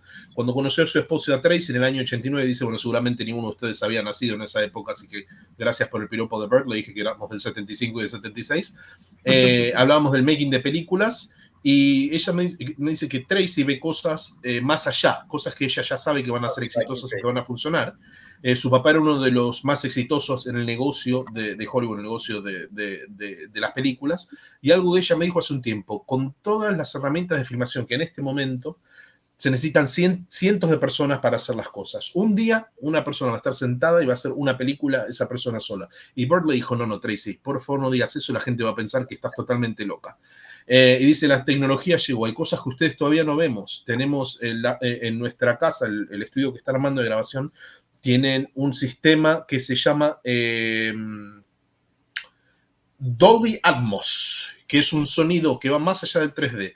Dice, te doy un ejemplo, tenemos la tecnología, tenemos un personaje que es un conejo saltando, y con este estilo de sonido que nosotros tenemos en el estudio, hacemos que, por ejemplo, la voz le salga, la música le salga de la boca, por ejemplo, y vos lo sentís así. Podemos hacer que, por ejemplo, es más que un sonido de 3D, con aviones, con helicópteros, o por ejemplo, Tracy me habla acá a mí de un costado, vos ahora escuchás con el sonido estéreo que viene de este lado, pero con esta tecnología te suena atrás de tu cabeza, dice, este sonido 3D, puedes hacer que venga de arriba, de abajo, del costado. Y bueno, dice que también tiene una tecnología en la que están trabajando, que dice que ya no vas a saber si es una persona real o no. En este momento se encuentra trabajando él en crear un personaje de él mismo en el año 66 para un proyecto, y dice que es de realismo absoluto. Dice, hace un tiempo podías ver si una película era animada o no, te podías dar cuenta. Con este sistema que tienen ellos, es algo que no se vio todavía y que es absolutamente realista. Dice, por ejemplo, las películas animadas que viste vos tardaron años en hacerse, cientos de personas trabajando. Ahora eso se podría hacer en una semana, cada una de esas películas, con nuevos sistemas de computadoras que hay. Entonces, no estamos seguros si el que está con nosotros es él o es parte de este proyecto. So what Sergio is saying that actually right now with what you told us, we don't know if it is actually you talking to us or someone else through the system you created.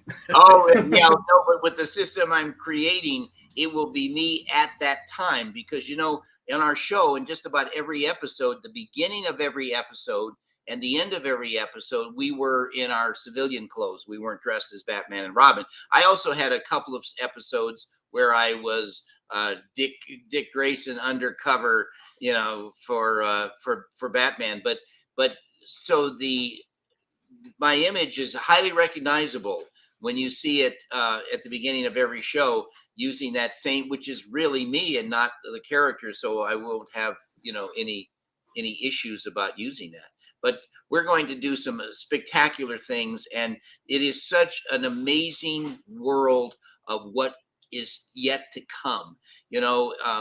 It's just going to be mind blowing. And movies they're getting better and better and more fantastic, but there is still so much to come that people they're just going to be blown away by what they see and hear and experience. Bueno, lo que nos dice es, no, en realidad si hiciera eso, Sergio, sería yo de pibe ahora con el que estarías hablando. Y recuerden ustedes, al principio y al final de cada episodio siempre estábamos de civil, yo hacía de Dick Grayson, hacía de Robin, había capítulos en que me disfrazaba como Batman, así que mi imagen es conocida, soy yo, no el personaje, y lo que vamos a hacer es algo espectacular, algo tan increíble que lo que va a venir que les va a volar la cabeza, esa es la palabra que está describiendo él. Yo quiero hacer, bueno, no sé si tienen una pregunta, discúlpenme, quiero hacerle una, y si quieren alguna después me echan ustedes o del público. Yo quiero saber si de todas las gatuelas que tuvieron se anima a decir cuál fue su personal favorita. Yo tengo la mía, bueno, imagino que cada uno tiene la suya, pero me gustaría saber la de Burt, que estuvo ahí en el set, trabajando con ellas, conociendo el backstage. ¿Cuál fue su favorita? So, Burt, this one is a personal question that I had. I don't think questions that I have for you.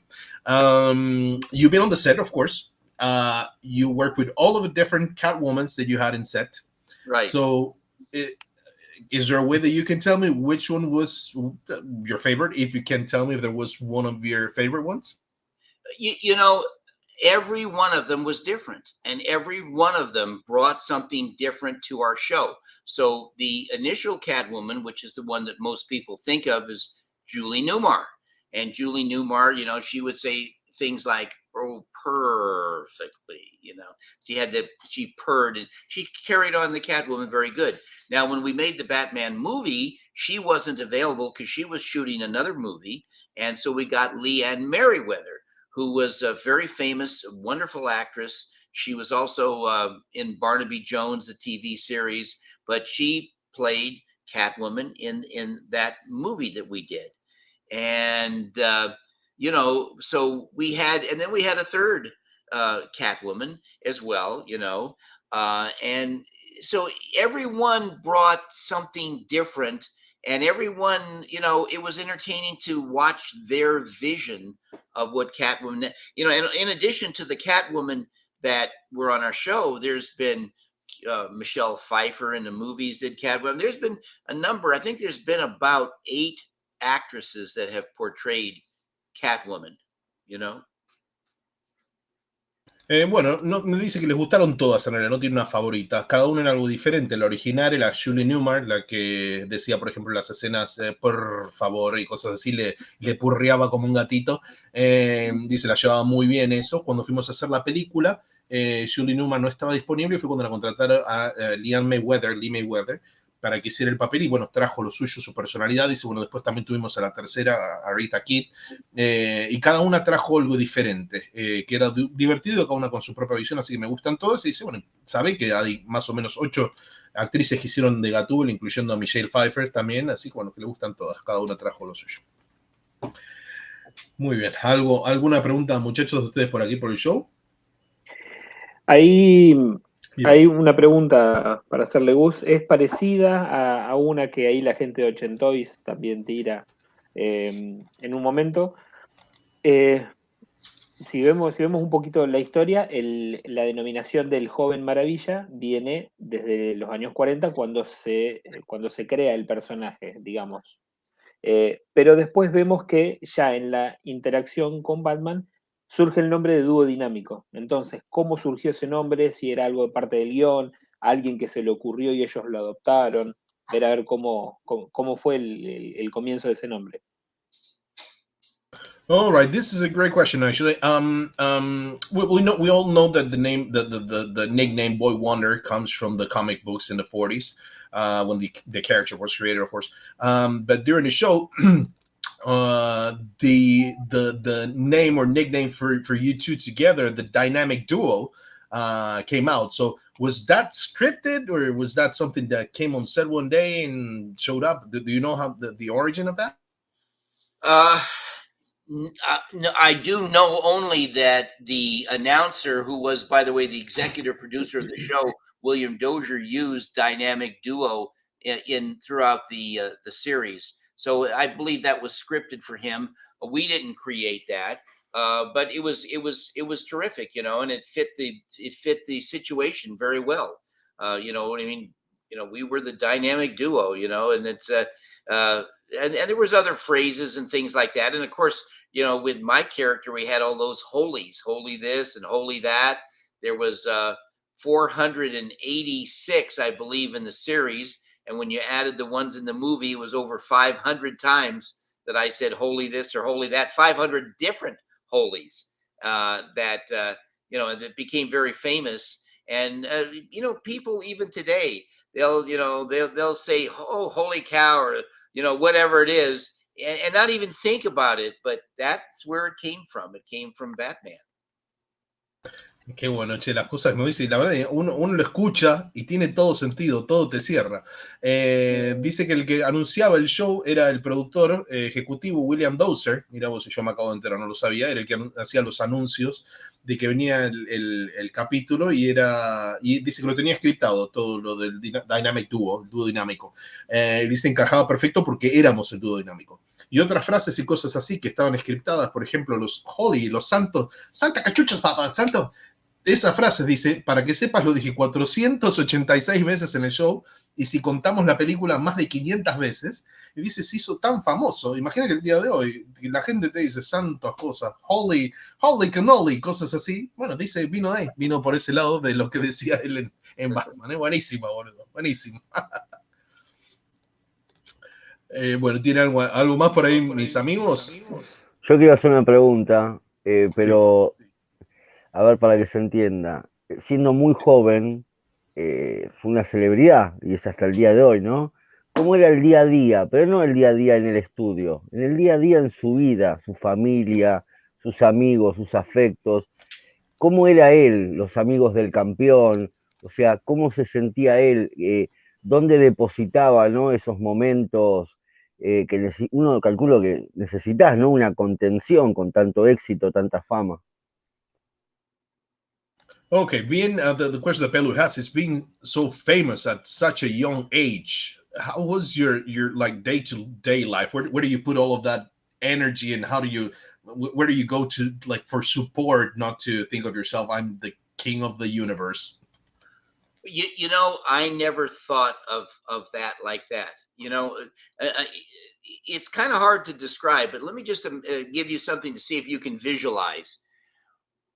When I put that mask on, just like people were watching from their television sets and seeing Batman and Robin, that was kind of like, for me, a television set that I was looking through the mask at the world. So it wasn't, I wasn't taking it as though I was personally good or great or wonderful or superhero, but that I was watching other people react to it. You see what I'm saying? In other words, so it never affected me like you might think. People would say, oh, well, wow, that show, you must have been like, wow, big-headed and this and that. And no, not at all. I never thought of it that way. I thought of it, it's like looking into another world and seeing all the people, yes, at appearances, and I wear the costume, people were going crazy, fight over your drinking cup. They're just anything, you can't believe but I didn't relate it to me. I was looking through that mask, just like you watch on a television set. And when you watch the television, no matter what's happening, it doesn't really affect you because you're just entertained by it. So I was entertained by it, but I never took it personally, and I never had any kind of an ego like you might think that actors would have. I never thought of myself. In other words, I looked at myself as the same person that lived before the role, that lived during the role, if you know what I'm saying. It was just nothing's different. Yeah, I go do this, and yeah, people get all excited. And yeah, you sign autographs, and you know thousands and thousands of people, but you know you're exhausted by the end of the day, you know, and the work is very hard. I mean, you have to understand, first of all, when we shot Batman, they didn't have the kind of lights that they have now that are cool lights. We had these giant arc lamps. I'm telling you, you could. They were so hot, it just you just burn up on if the light's on you too long. So we weren't in a great. It wasn't a lot of comfortableness that we were working in. We were working in tough times, and sometimes you have to do. You get a shot just perfect. You got your lines, and everything was great. But then they say, "Oh, we had a problem with the camera. Got to do it again." It's like, oh no, after all of that, I got to go do all of that again, you know, like a whole fight scene all over again because there was something wrong with the film or the sound or something was not in sync. And I mean, there's just so many things that could go wrong, you know. It's like you just hope, but by the end of the day, you actually get out of there. You know what I mean? It's like it's never ending. There's always something more that didn't go right, or you know, and they have to go do it again and do it again and do it again. And you know, it's like when I think of all the appearances that I've made, 8.5 million autographs signed, and how many millions of times I've been asked, "Where's Batman? Where's the Batmobile? What's Catwoman doing right now?" It's like, oh my gosh. It's kind of like the Chinese water torture with the pebbles landing on my head, to have something repeated endlessly and endlessly. And then you sign autographs and your hand is so cramped from holding that pen, signing autographs. You know what I mean?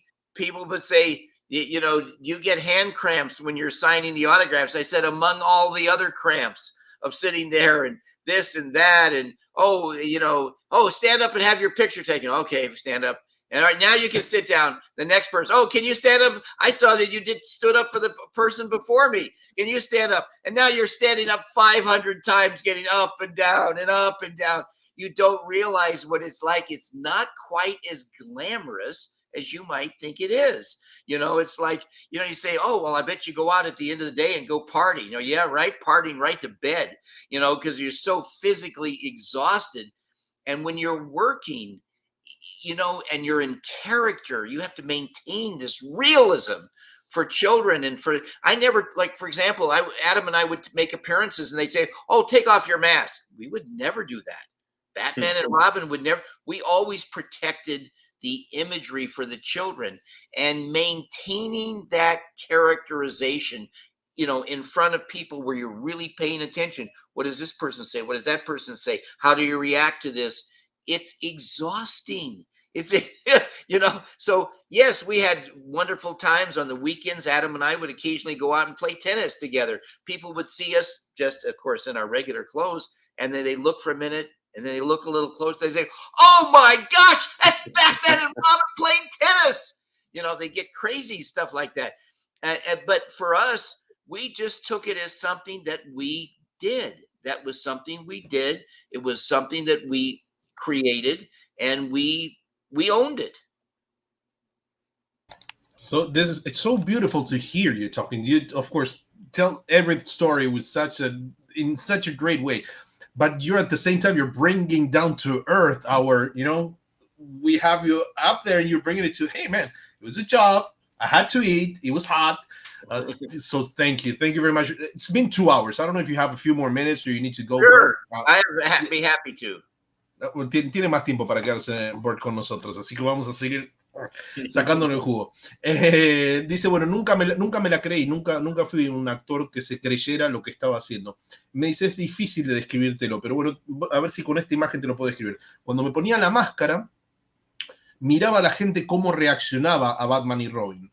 Era un set de televisión y yo lo que hacía era miraba al mundo a través de la máscara. No era que yo me creía genial, ni que yo era un superhéroe, ni nada por el estilo, sino que yo lo que veía era, cuando me ponía la máscara, miraba a la gente reaccionar a lo que nosotros hacíamos, pero no lo que yo hacía, sino lo que hacía mi personaje. Así que nunca me la creí. La veía de la forma que la gente mira al mundo. Por ejemplo, vos mirás una película y reaccionás a la película, sabés que no es verdad, sabés que no hay una guerra o cosas por el estilo cuando estás viendo una película. Bueno, yo me ponía el antifaz y reaccionaba de la misma forma con la gente cuando nos miraba actuar en la televisión. Así que en realidad no me afectó, porque estás entretenido también, nunca se lo tomó personal, nunca tuvo un ego como podrías creer que un actor puede tener. Me miré toda la vida con la misma persona que vivía antes y después de tener el personaje de Robin, o sea que no cambió nunca. La gente le gusta, te hace firmar autógrafos, se vuelven locos cuando te ven, pero al final del día estás muerto, estás exhausto, es trabajo, es muy duro. Antes, por ejemplo, me dice, para darte una idea, no había las luces que hay ahora. Las luces de antes, si estabas mucho tiempo abajo de la luz, te quemaban. Ahora están las luces frías que no queman, pero en ese momento estás mucho tiempo abajo y te quemaban. Haces, por ejemplo, una escena perfecta, decís, salió todo perfecto, la coreografía, las frases, todo lo que teníamos que decir. Dice, no, salió mal, che, la cámara estaba mal, o había un problema con la iluminación, o habría un problema con la sincronización. Y para el final del día, no terminabas en el horario que tenías que terminar, siempre había algo y tenías que hacerlo otra vez. Y dice, te lo dije, mira, firmé 8,5 millones de autógrafos. ¿Cuántas veces me preguntaron lo mismo? ¿Dónde está Batman? ¿Dónde está el Batimóvil? ¿Dónde se está escondiendo Gatúbela? Dice, toda la vida me dices, como una tortura china, la gotita de agua que te va golpeando la cabeza, que te quede la mano acalambrada de tanto firmar autógrafos. Parate, te sacas una foto con alguien, te sentás y viene de atrás y dices, pero te paraste para la foto, parate conmigo también, y pararte, y sentarte, y parate, y sentarte. Y toda la gente piensa, bueno, termina acá y se va de fiesta. No, mi fiesta es irme a la cama a dormir porque estoy muerto.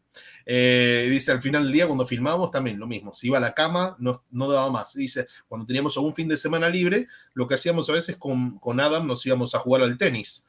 Y era buenísimo ver la reacción de la gente, porque la gente miraba, estaban ahí, y eran Batman y Robin jugando al tenis. Y dice que se volvían locos, pero dice, lo tomaban como algo que hacían.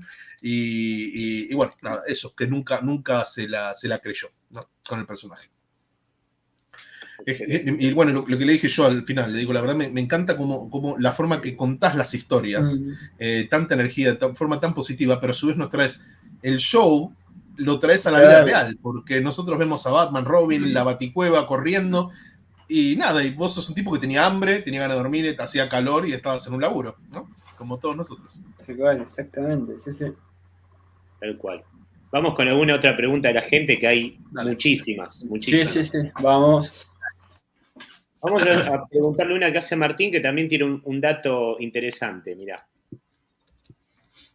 Acá dice, en época de éxito en la Batiserie, usted llegó a grabar canciones con arreglos de Frank Zappa. ¿Cómo fue esa experiencia? Okay, during well, this is one of the questions from the audience. During the success of the show, you got to record some songs with some arrangements from Frank Zappa. How was that experience? That was really an experience. You have to understand, my character was, as we say here in the U.S., all American and apple pie, meaning, clean cut. My character was the kind of person that every mother would like me to date their daughter because, he was just so wholesome and so polite and all of these things. So now I got into a record agreement with MGM Records, and they brought in Frank Zappa and his musical group called the Mothers of Invention. Okay. Let me tell you, first of all, you look at Frank Zappa and you think that, well, he's not like he looks. Okay. I mean, you talk about like just the hair everywhere and, just really disheveled and grubby and all of this. And then he has a band. These guys with they come out on the stage, they play their music, and then they tear up their instruments. They tear up couches. They break things they just destroy everything, you know? And here I am, like, just such a contrast, okay? And, but Frank Zappa was one of the most brilliant people I've ever met. The man was a brilliant person at Columbia University. Speaking to him was like speaking to a complete different human being than what he looked like, okay? And very funny, very razor sharp, very just so impressive. And yet he had a satirical side, just like Adam and I had a satirical side. And so we did this album, and one of the songs was called Boy Wonder I Love You, which was, I collected a series of fan letters, and I put them together to where I read this, okay, and he put music to it. And it got to be number 7 in Chicago area, okay, of the United States. But because it was such a conservative time, okay, in this fan letter I'm reading, the little girl writes, says, "Oh, I would love for you to come over to my house and maybe stay for the whole summer. I'll make you breakfast in bed, and I'll do all," right, just sweet stuff. Well, you couldn't say breakfast in bed or imply something like this, right? That was naughty in the 60s. I mean, my God, look where we are today. It's the complete opposite. But then it was very conservative, and it raised eyebrows. And finally, my song was taken off the air because they just thought it was too risque, just too crazy, But the point was, it was great working with him, and a very brilliant person. His group was like I can't even believe what they were. They were just so wild and crazy, but everybody was really nice. It's like when you see these things and you look at it and you say, oh my gosh, what is that? And yet when they're very real people underneath, it's all part of what they do. And when you realize that, you're all performers, you're all on this equal level, and you're all doing and contributing to entertaining the public. Bueno, para contestar la pregunta, fue una experiencia completamente diferente. Ustedes tienen que entender, mi personaje era, como decimos acá en Estados Unidos, All American en Apple Pie, todo americano y torta de manzana. Era limpio, cada madre le gustaría que mi personaje se case con su hija, y ahora me meto en un trato con MGM Records, Frank Zappa y los Mothers of Invention, se llamaba la banda. Vos mirás a Zappa y pensás que no es como luce. Me refiero al pelo, la imagen, y tiene una banda y los tipos vienen al escenario y rompen todos los instrumentos, rompen sillones, el backstage, todo, y ahí estoy yo, en tanto contraste de mi personaje de mi vida con Frank Zappa haciendo esto. Pero dice, bueno, la verdad es uno de los hombres más brillantes que conocí en mi vida, fue uno de los hombres más brillantes en la Universidad de Columbia cuando estuvo ahí, un hombre completamente diferente de la imagen que da, rapidísimo para responder, gracioso, tenía un lado satírico. Hicimos un álbum, una de las canciones era Boy Wonder, I Love You, es una de las canciones, y lo que dice, yo le leí mis fan letters, las cartas de los fans que iba juntando, y él le puso música a esto. Y dice, llegó al número 7 en Chicago, pero no creció más de eso, porque era una época muy conservadora, y dice, por ejemplo, una de las fans, una nena, le escribía, me gustaría que vengas a mi casa y te quedes el fin de semana conmigo y yo te llevaría el desayuno a la cama. Y dice, en esa época, desayuno a la cama, dice que hacía levantar cejas a la gente, decir, no sé si se puede decir esto, ¿qué quiere decir? Era una época muy conservadora, dice, por hacer cosas así, a mi hijo lo sacan del aire, dice. Pero bueno, sacando todos los ejemplos, fue una cosa maravillosa y brillante trabajar con él. Su grupo eran totalmente locos, pero eran todos simpatiquísimos. Cuando decís que esto era una locura, pero detrás de toda esa locura había gente real. Cuando das cuenta, todo lo que hacen es un show para entretener a la gente, ¿no? Pero bueno, en el fondo son artistas que contribuyen al entretenimiento. Muy buena pregunta, ¿eh? Me gustaría escuchar esa canción también. Tremendo. Antes de me echar con alguna otra, estaba pensando tirarle 2 nombres, a ver cómo nos puede rápidamente decir algo acerca de cada uno de ellos. César Romero, Frank Gorshin. Okay. Before the next question from the audience, Cello here wants to know, just he will just throw two names and you just do your thing. Cesar Romero and Frank Gorshin. Cesar Romero. Well, he was a very famous actor. He played a Latin lover in many movies because he had this very grand, just so sophisticated. And he was a very sophisticated, brilliant person. And yet he played the character of Joker with reckless abandon. And he had a wonderful laugh. And he was just, he never missed a line. It's a level of perfection that is hard to believe in terms of a performance. Everyone exactly perfect, no mistakes, which is rare. People make mistakes. Frank Gorshin, on the other hand, he became a personal friend after the series. He came over to my house, and Frank was a very funny guy. He is a man with a rubber face. Just imagine, he could take his face and do anything with it. You just absolutely amazing person with a rubber face, and could do any voice. He could do character. He'd take on anything. He just had a knack for that. But he was also a very, very sweet, down to earth, very honest.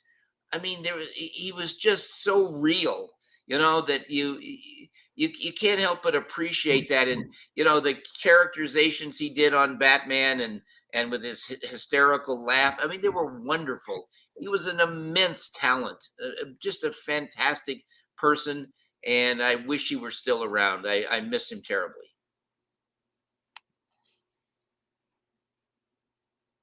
All right.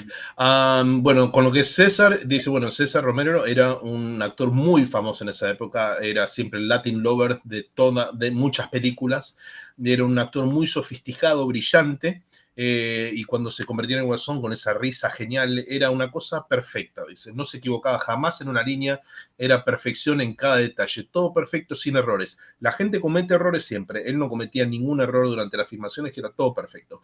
Y con respecto a Frank, dice, Frank y yo nos hicimos muy buenos amigos. Él era un hombre que tenía una cara de goma, tomaba su cara y hacía lo que quería con esa cara, podía imitar cualquier voz, podía ser cualquier personaje, pero era una persona natural, era una persona centrada, honesta, era una persona real. No podés no apreciar eso. Los personajes con su risa satírica eran fantásticos, pero una persona maravillosa, y dice que le extraña mucho y le encantaría que estuviera acá con nosotros. Muy lindo, ¿no? Sí, sí. Próximo, señor. Dale. Así la voz directamente esta, ¿te parece?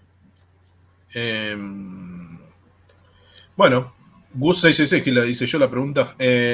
Okay, this next question is actually, it probably combined a little bit with what I mentioned to you about the new movie that is coming out with the multiverse, with the Flash that is doing the guy that is having some problems, legal problems or whatever. But the movie is supposed to have even Linda Carter and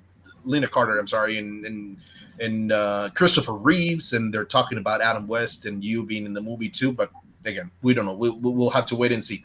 But the question here from this guy, Gus, is he would like to know if you would like to be a part of any future Batman movies. I don't know if you heard the what you mentioned before about your personal project, that if you would like to be a part of any future Batman movie. Yeah, I'm an actor. I enjoy acting.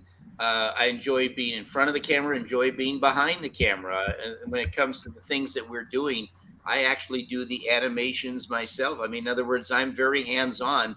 So for me, it's all fun because it's creative, and it's so wonderful to make something that people can enjoy and you bring happiness. My wife and I, all we do is charity. I mean, we rescue animals. We do things to help people. We don't take any money from it, any salary from it. And we love to do creative things. So something that's creative, like a movie or a television show, that's a wonderful thing. But everything we do has got to be positive. We don't ever try to bring down people. We try to uplift people. We try to make this world a better place than how we found it, if you know what I'm saying. That we're very sincere about this and very dedicated. Everything we do is to help others, and we have more fun doing things for others than doing things for ourselves. We have everything we could possibly want here. We have our own world, our own compound. Everything is self-contained where we live, and we talk to lots of people, and we do a lot of things now where I don't have to fly on the airplane so much. It got to be, 50 years flying on an airplane. It's a lot of airplane flights, and especially when I did 300 cities a year for 25 years living out of the suitcase. And now look, I've got all these dogs to entertain me, and I've got a wonderful wife, and every day we're doing something creative, and every day, it's like, it's entertaining. I can't think of ever retiring. For me, there's no such thing as retiring. I'm going to be doing everything till my last breath, and having fun doing it, so that's what we do. And yes, I'd love to be in any project that is a positive thing. If it was something that I thought would be harmful for children or negative or bringing people down, or I wouldn't want to be a part of that. But there's so much good to be done, and have fun doing it. That's what my wife and I do. Every day we have fun, Bueno, muy lindo. Es su personaje, él lo dijo. Yo en mi vida soy mi personaje. Everything that you say is actually, you mentioned it at the beginning. It's not a character, it's me. It's me playing me. So everything that comes out of your mouth is what you do is you. It's beautiful.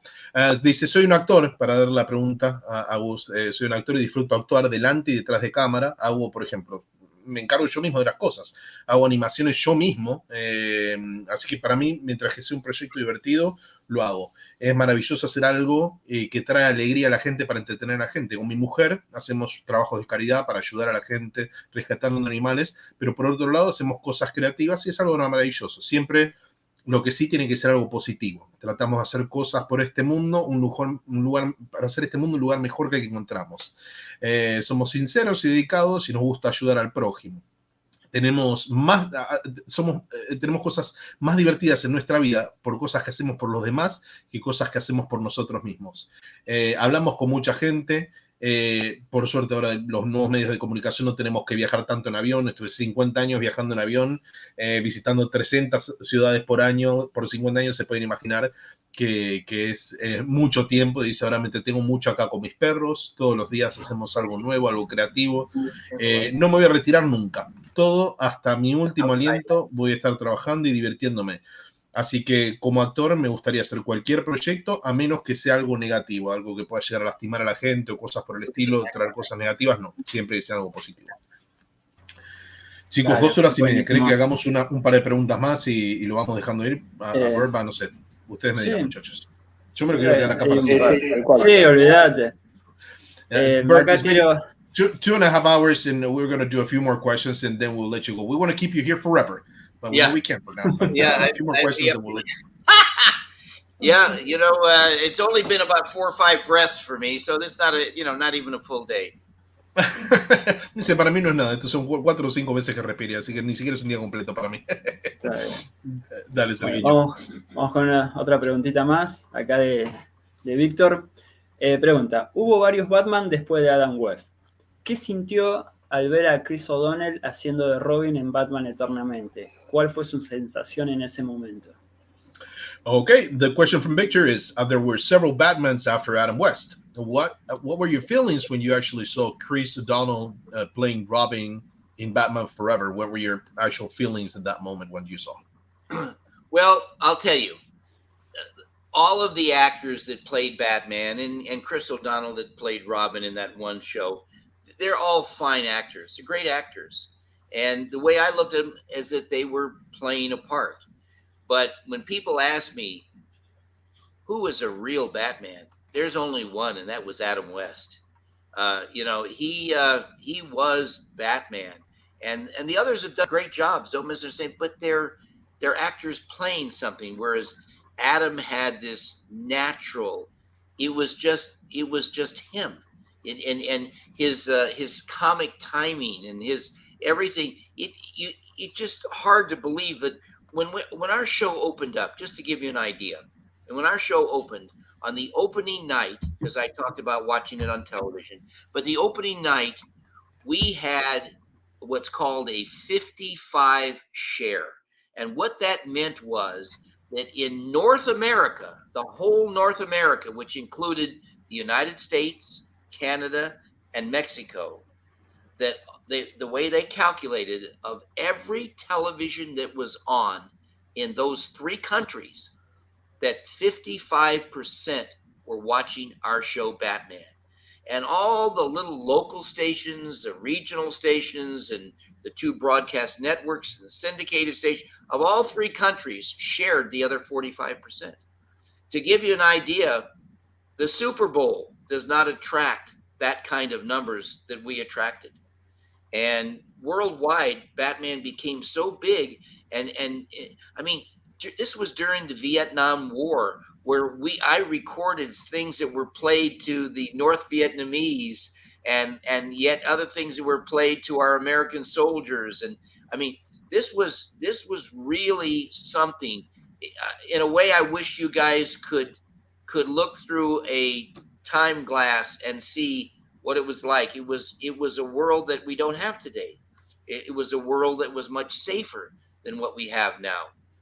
It was a world of innocence and of beauty and of great people thinking great things and everybody wanting to be positive and help your neighbor and help your friend and everybody, the flower children, what you saw, you could go back and look, and then there was big concerts where they had all these people and they were just, listening to music and loving each other and all.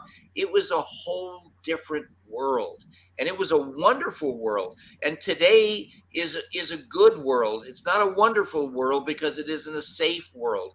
But I'm hoping that somehow we will, as a world, get together and start to realize that we've got to take care of each other, that life is such a precious commodity. There's so little time on this planet that every single day you should make a contribution to doing something better than you did yesterday. I love you, Burt. Just know it. Okay. Let me just start that there. Te digo, mira, la verdad, los actores que hicieron de Batman y que hizo Donald son todos actores geniales. Ellos hacían el papel, actuaban el papel y lo actuaban de forma maravillosa. Pero si me preguntas a mí, hay un solo Batman verdadero, que creo que es lo mismo que pensamos todos acá. Pero por ahí tiene otro tema, bueno, pero es un tema más del corazón lo de él. Hay un solo Batman y ese era Adam West. Los otros lo hicieron bien, eran actores haciendo el personaje, pero Adam lo hacía natural. Era él, era su timing cómico, así que bueno, nada, todo es muy difícil de creer. Cuando, por ejemplo, empezó nuestro show, la noche que sacaron el primer programa al aire, tuvimos una cosa que se llama 55% de share, 55% share. Quiere decir que todo lo que es de la parte desde México, Estados Unidos y Canadá, el 55% de los televisores que estaban prendidos estaban mirando Batman. Todas las estaciones locales, todos los otros programas compartían el resto del 45% del rating. Hicimos más rating que el Super Bowl, nos cuente. Bueno, el Super Bowl ya sabemos que es bastante grande allá. Esto también era durante la época de Vietnam. Hacíamos cosas nosotros también para mandarle saludos a la gente, a los soldados en Vietnam. Me encantaría que todos ustedes pudieran ver a través de la forma de ponernos una máquina del tiempo, ver lo que era el mundo en esa época. Era un mundo más seguro que el que tenemos nosotros ahora. Era una época más inocente, más hermoso, la gente grande pensando en hacer cosas grandes, todo el mundo quería ayudar al prójimo. Me dijo algo, los niños flores en esa época, la época de los conciertos grandes, toda la gente escuchando música y amándose en los conciertos. Era un mundo muy diferente al mundo real que es hoy. Ahora no es un mundo seguro. Espero que de alguna forma nos juntemos todos como mundo y nos demos cuenta que tenemos tan poco tiempo en la Tierra y que tenemos que cuidarnos entre nosotros como humanos, y cada día contribuir de una forma positiva con cada día, con cada cosa que hacemos para hacer un mundo mejor. ¿Cómo no amar a este hombre? ¿Cómo no amarlo? Este momento sería existir en persona y le doy un abrazo. Claro, sí, lo abrazamos entre todos, con los perros, con todo. Exactly. There is no way not to love you and wanting to hug you and all of your dogs and jump in there in the bed with all the dogs with you. Oh, yeah. Well, you know, I have 2 human children, and I have had 15,500 canine kids, you know, and I love my human children. But I will tell you one thing that's pretty good about these canine kids. Not one of those 15,500 ever asked me to buy them a car. Dice, bueno, chicos, quiero que sepan, tengo 2 hijos humanos y tuve 15.500 hijos caninos. Y te tengo que decir algo bueno de mis hijos caninos, es que ninguno de ellos me pidió jamás que le compre un auto.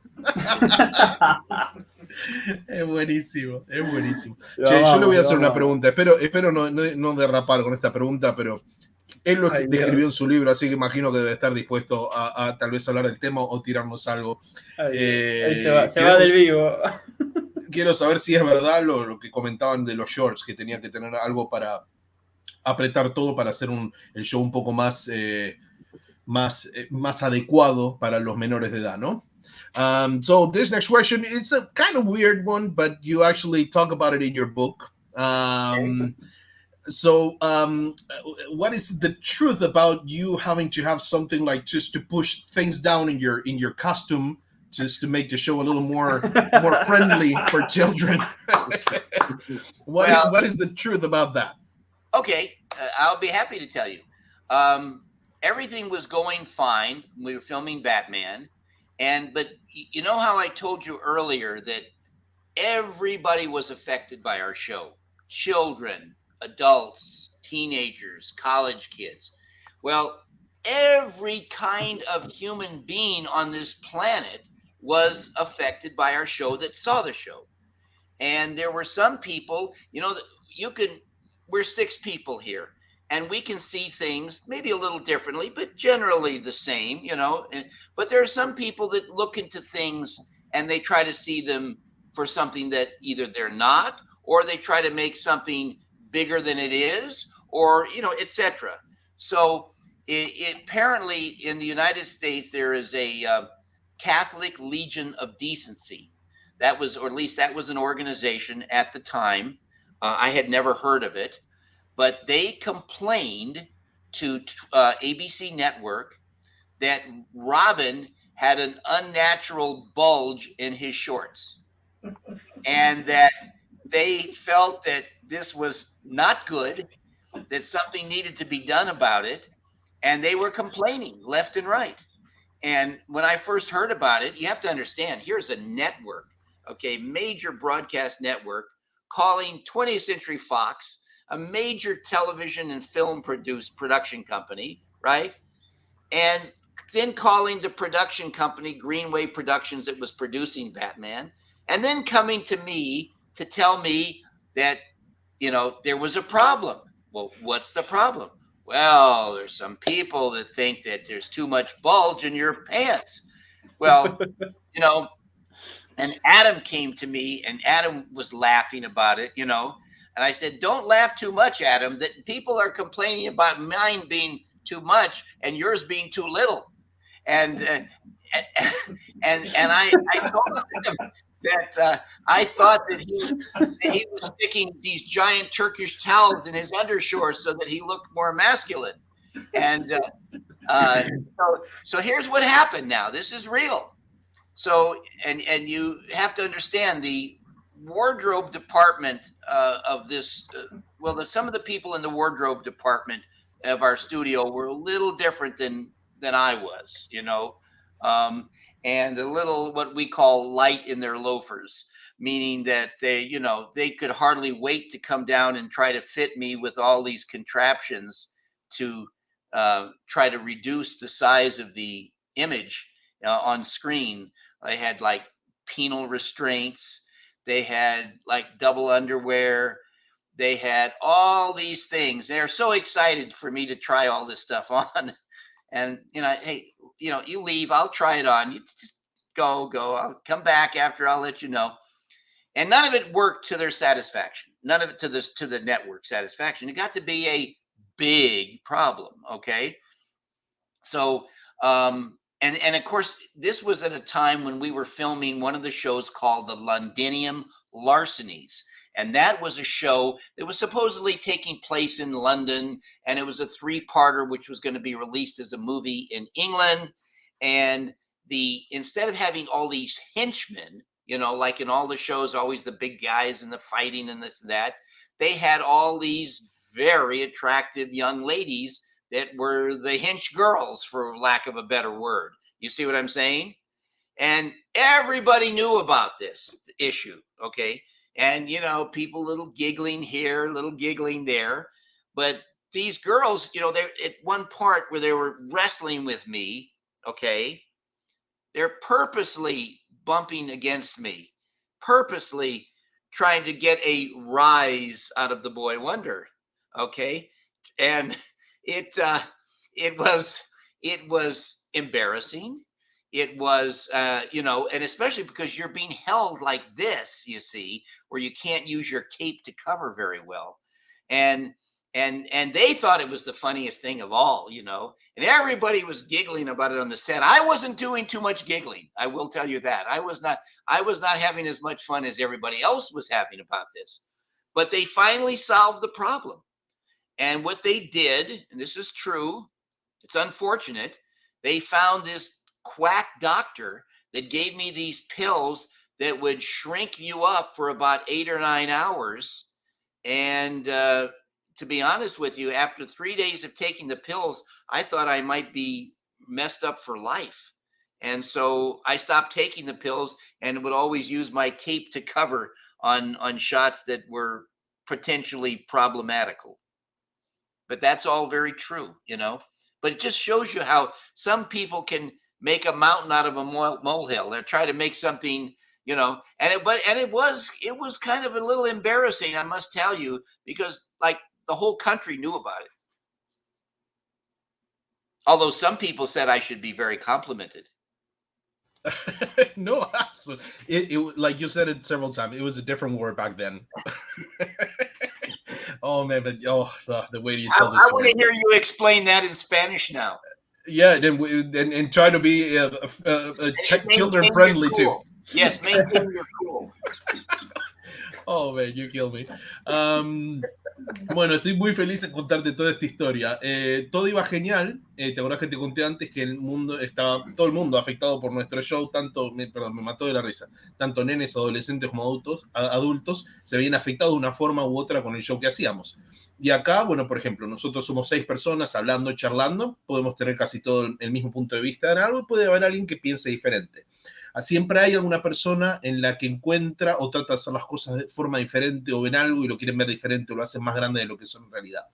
En Estados Unidos hay había una legión que se llamaba la Legión Católica de Decencia.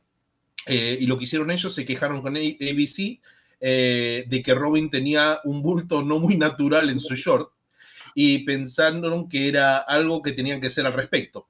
Dice, cuando lo escuché por primera vez, el canal de televisión se contactó con la 20th Century Fox. Ellos llamaron a la productora que se llamaba Greenway Productions y después de ahí se acercaron a mí y me dijeron, bueno, mira, tenemos un problema. Bueno, ¿cuál es el problema?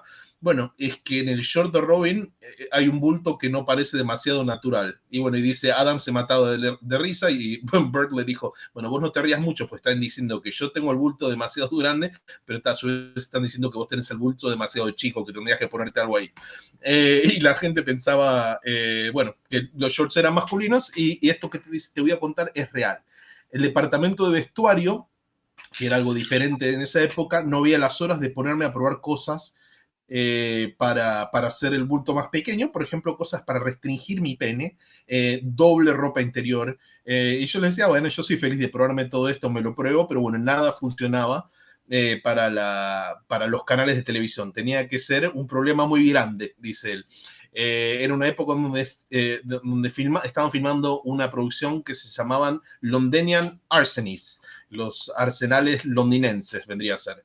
Iban a lanzar una película en Inglaterra, como de 3 capítulos o una cosa así, y en vez de tener matones grandotes, lo que tenían eran chicas muy atractivas, en vez de ser matones, matonas, ¿no? Y todos, bueno, ya se divertían detrás de cámara con el tema del problema que tenía él, y decía que las chicas, las matonas, cuando él lo tenían agarrado de los costados, se golpeaban a propósito con la parte de su short como para tratar de hacer crecer la situación y matarse de risa con respecto a esto. Y dice, para todo el mundo era algo muy divertido, para mí, como te imaginarás, me estaban soltando los brazos, no era algo divertido.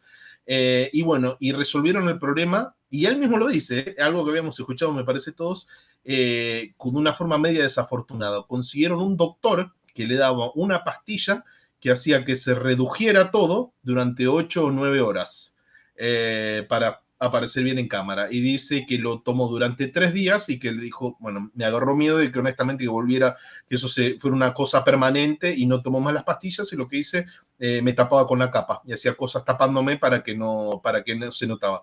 Dice, era algo vergonzoso. Todo el mundo, todo el país sabía con respecto a pero bueno, como lo dije yo, era otra época. En esa época, imagínate, ahora sería algo más divertido para todo el mundo, pero bueno, en esa época era algo muy, muy complicado. Muy bueno, la verdad. ¡Santos multos, Batman! Sí, sí. Es un contador de historias fabulosa, Bart. Me encanta, lo amo. Bueno, tenemos algo más por ahí, nos quedan, bueno, sí, nos quedan horas, pero... Sí, preguntas muchísimas, la verdad que muchísimas. Muchas. Vamos a ver, esta está buena. Dice, si tuviera al Robin de 1966 justo enfrente suyo, ¿qué le diría? ¿Qué le reprocharía o agradecería? This is a great question. If you had in front of you Robin from 1966, right? 1966 right in front of you, what would you... Uy, reprocharía, se me fue la palabra. What would you thank him for, and what would be the opposite? What would you like? What would you say? You know, you did this wrong, or why did you do this? Well, I'm a little confused by the question because I was playing myself. You know, I wasn't playing a character. I was myself. So everything that was done, I did at the time and made decisions as to what I thought was the right thing to do. And honestly, I don't look back and think that I made any wrong decisions. Everything Adam and I were very dedicated. We two really serious actors that we had a lot of fun. Yes, we did crazy. And yes, we partied. And if you've read my book, you know, my book is truly a book you can judge by the cover. Right. And yeah, it was a whole different world then. But, you know, we were very dedicated to what we do. And I actually think that I made some of the best character decisions right while I was there, because I had the benefit of having the script and the directors and the people and the crew and the suggestions of my dear friend Adam, who, very wild and crazy guy. I mean, I must tell you, he could do things and everybody laugh, and I do something on the set and I get yelled at, you know. I mean, he was this like very mischievous person. Oh my God. You know, I would say he tried to corrupt me, if you know what I'm saying. I'm just an innocent boy wonder trying to get by. And my dear friend, but wild, crazy man. He was wonderful though. I loved him so much. Bueno, la respuesta para Fernando dice, era yo mismo. O sea, vos me estás diciendo que me ponga ahí. No, si era yo, no era un personaje, no era otro, era yo mismo. Me estaba actuando a mí mismo. Tomé decisiones que en ese momento creí que eran correctas, pero bueno, no miro hacia atrás y veo qué cosas puedo haber hecho bien o mal. Adam y yo éramos muy dedicados y muy serios. Hicimos muchas locuras. Y por ejemplo, no sé si tenés la tapa del libro ahí para mostrarla. Mi libro es un libro que realmente pueden juzgar por la cubierta.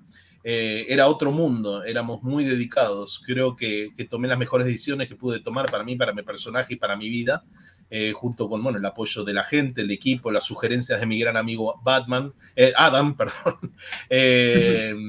Dice, Adam hacía un chiste, hacía reír a todo el mundo, yo hacía lo mismo y a mí me gritaban. Él trató de corromperme, yo solamente era un pequeño joven maravilla y él me quería corromper. Ahí tienen el libro y pueden leer en ese libro una cantidad de anécdotas de la vida nocturna que tenían Adam y Burt en la vida, así que se los recomiendo para el que lo pueda leer. Boy Wonder, My Life in Tights es el libro. Bueno, muchachos, ¿les parece que hagamos un par más y ya lo dejamos ir a Burt? No quiero insistir, pero ya van 2 horas 36 de tiempo. Dale, perfecto. Totalmente. Mirá, una cortita que acá la tenemos hace mucho, de Nicolás. Yes, ¿Alguna vez manejaste el metro? I did drive the Batmobile in the very first episode when Batman went into the What a Way to Go-Go, which was a takeoff of Whiskey a Go-Go, and he's in there doing the dancing, and I pull the Batmobile ahead. I mean, just not much driving. I just pulled it up to where it was parked. But then there was another scene that I got to drive. Remember, Dick Grayson was 15 and a half, so I had in Gotham City a learner's permit. And when I drove the Batmobile, when the one time in the show that Batman wasn't there, Alfred the butler rode with me. And as long as you had someone that was a licensed driver, somebody 15 and a half could drive even the Batmobile. Bueno, nos cuenta que sí, no sé si recuerdan el primer episodio donde Batman justamente está haciendo la escena del baile, dice, ahí lo moví, al Batimóvil estaba estacionado y lo moví un poquito. Después en otra escena donde lo manejé, pero tienen que tener en cuenta, Robin tenía 15 años y medio, supuestamente en el show, tenía permiso para aprender a conducir, pero tenía que ir con un adulto al lado, así que también en otro capítulo lo condujo, pero con Alfred sentado al lado. Bueno, tenemos que cerrar, chicos, me parece, pero con una pregunta asesina. Alguien que me tire algo que me vuele la cabeza y que diga, con esta nos tenemos que despedir y le damos el regalito de Gonza. Así ya lo dejamos ir a Burt. ¿Alguien tiene algo? Pelu, ¿usted no tiene una magia ahí para tirarnos? Lo que pasa es que ya ha respondido todo. Y cuando le haces una pregunta, la hila con otra. Entonces, como es tremendo. No, tira una más de la gente, vamos a ver, y ya lo despedimos. Pues realmente es okay, increíble. One more question, Burt, then okay. we'll show you a few things, and one more question. Yeah, dale. Vamos a preguntarle, me gustaría, Gus, si le pudieras preguntar cuál fue su mejor momento en la serie de Batman y Robin. Okay, this is a great last question, and I love it. If you could tell us which one was your personal best moment while shooting the movies, the show, Batman and Robin? Well, when you do 120 episodes, that is a lot of work. That is 3 years of work, 5 days a week, most of the year, 12 hours a day. There were different moments that were great. There were different things. It wasn't a single thing.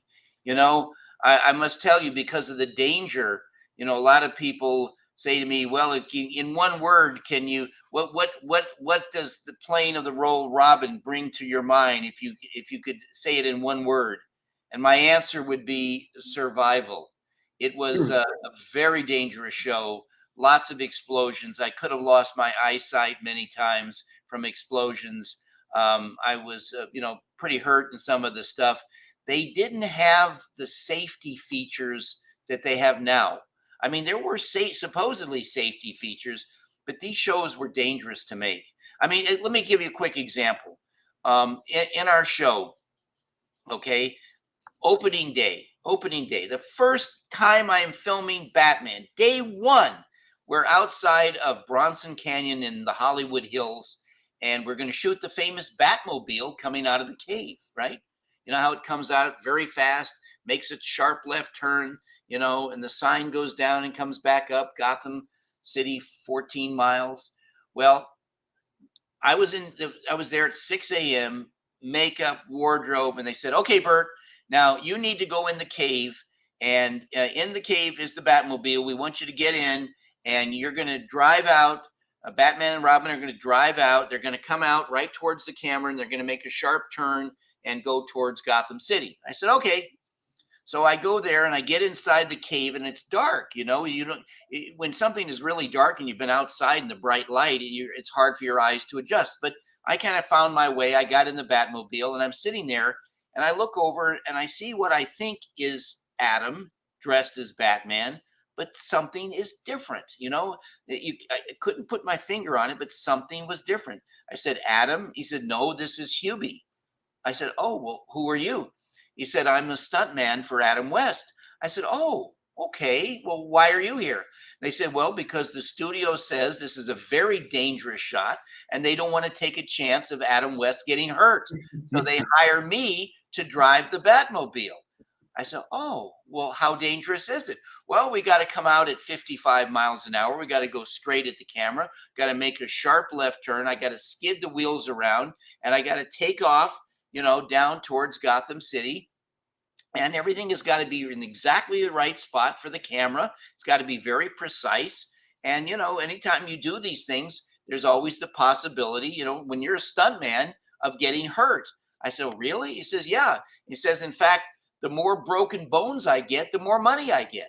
I said, oh, well, I guess that's good for you if that's what you want, And so I'm sitting there and all of a sudden it dawned on me. I said, well, now, wait a minute. If this is so dangerous, why am I sitting here? So I turned to this guy and I said, well, Hubie, do I have a stuntman? Oh, yeah, you've got a stuntman. I said, oh, well, that's good. Well, where is he? Oh, last time I saw him, he was having coffee with Adam West. I said, having coffee? And I'm here in the Batmobile? And so I hear the crew saying, okay, roll it up. Get ready to shoot. And I say, wait a minute. Whoa, stop. There's a terrible mistake here. And the second unit director, his name was Chris, came running up and said to me, what's the problem, Burt? What's the problem? I said, well, this man is a stuntman. He said, yeah, we know that. I said, yeah, but he's telling me it's a dangerous stunt. Yeah, we know that. I said, yeah, but he tells me I have a stuntman, but he's drinking coffee with Adam West. Yeah, we all know that. I said, well, why am I here if this is so dangerous and you're not using the stuntman? Well, because we can't use him. You can't use him? Why can't you use him? Because he doesn't look like you. He doesn't look like me. Well, why would you hire somebody to be my stuntman if he doesn't look like me? We couldn't find anybody else. Oh, and besides, when you come up to the camera, it's going to be a really tight shot on your face. And, your stuntman has a very big nose. It looks like Cyrano de Bergerac. And there's no way anybody's going to believe that's you. And I said, oh, all right. He says, don't worry about it. Chances are things will be fine. Oh, I said, well, chances are. Well, that gives me a lot of confidence. So I'm sitting there and then I hear the stuntman says, you better hold on. I said, okay. And I look, wait a minute. There's no seatbelt. No seatbelt. Okay. Well, there's no door handle. What am I going to hold on to? There's a little thin windshield of flexible plastic, making it look like it's solid glass. It is thinner than your fingernail. And I'm going to hold on to that, which is like, flexing my hands while he comes out at 55 miles an hour. Okay, sure enough. I mean, what are you going to do? Hey, it's time. There's no more talking. There's no getting out of this. I'm going on this deal. So, action. He revs that engine up like just pounding in my ears and screeches out of the Batcave right at the camera. The stuntman what he did was perfect, but there was a real problem. When we came up to the camera and made that sharp left turn, my door flew open unexpectedly. And when my door flew open, it knocked the cameraman off the camera truck and it threw me towards the opening of the door. And I threw my arm behind me. And what a 1 out of 10 million chances, my little finger locked around the gear shift knob and kept me from falling out. But it pulled my finger out of the joint. And, I can't tell you how painful that is when your finger has been pulled out of a joint. So here is my finger pulled out of a joint.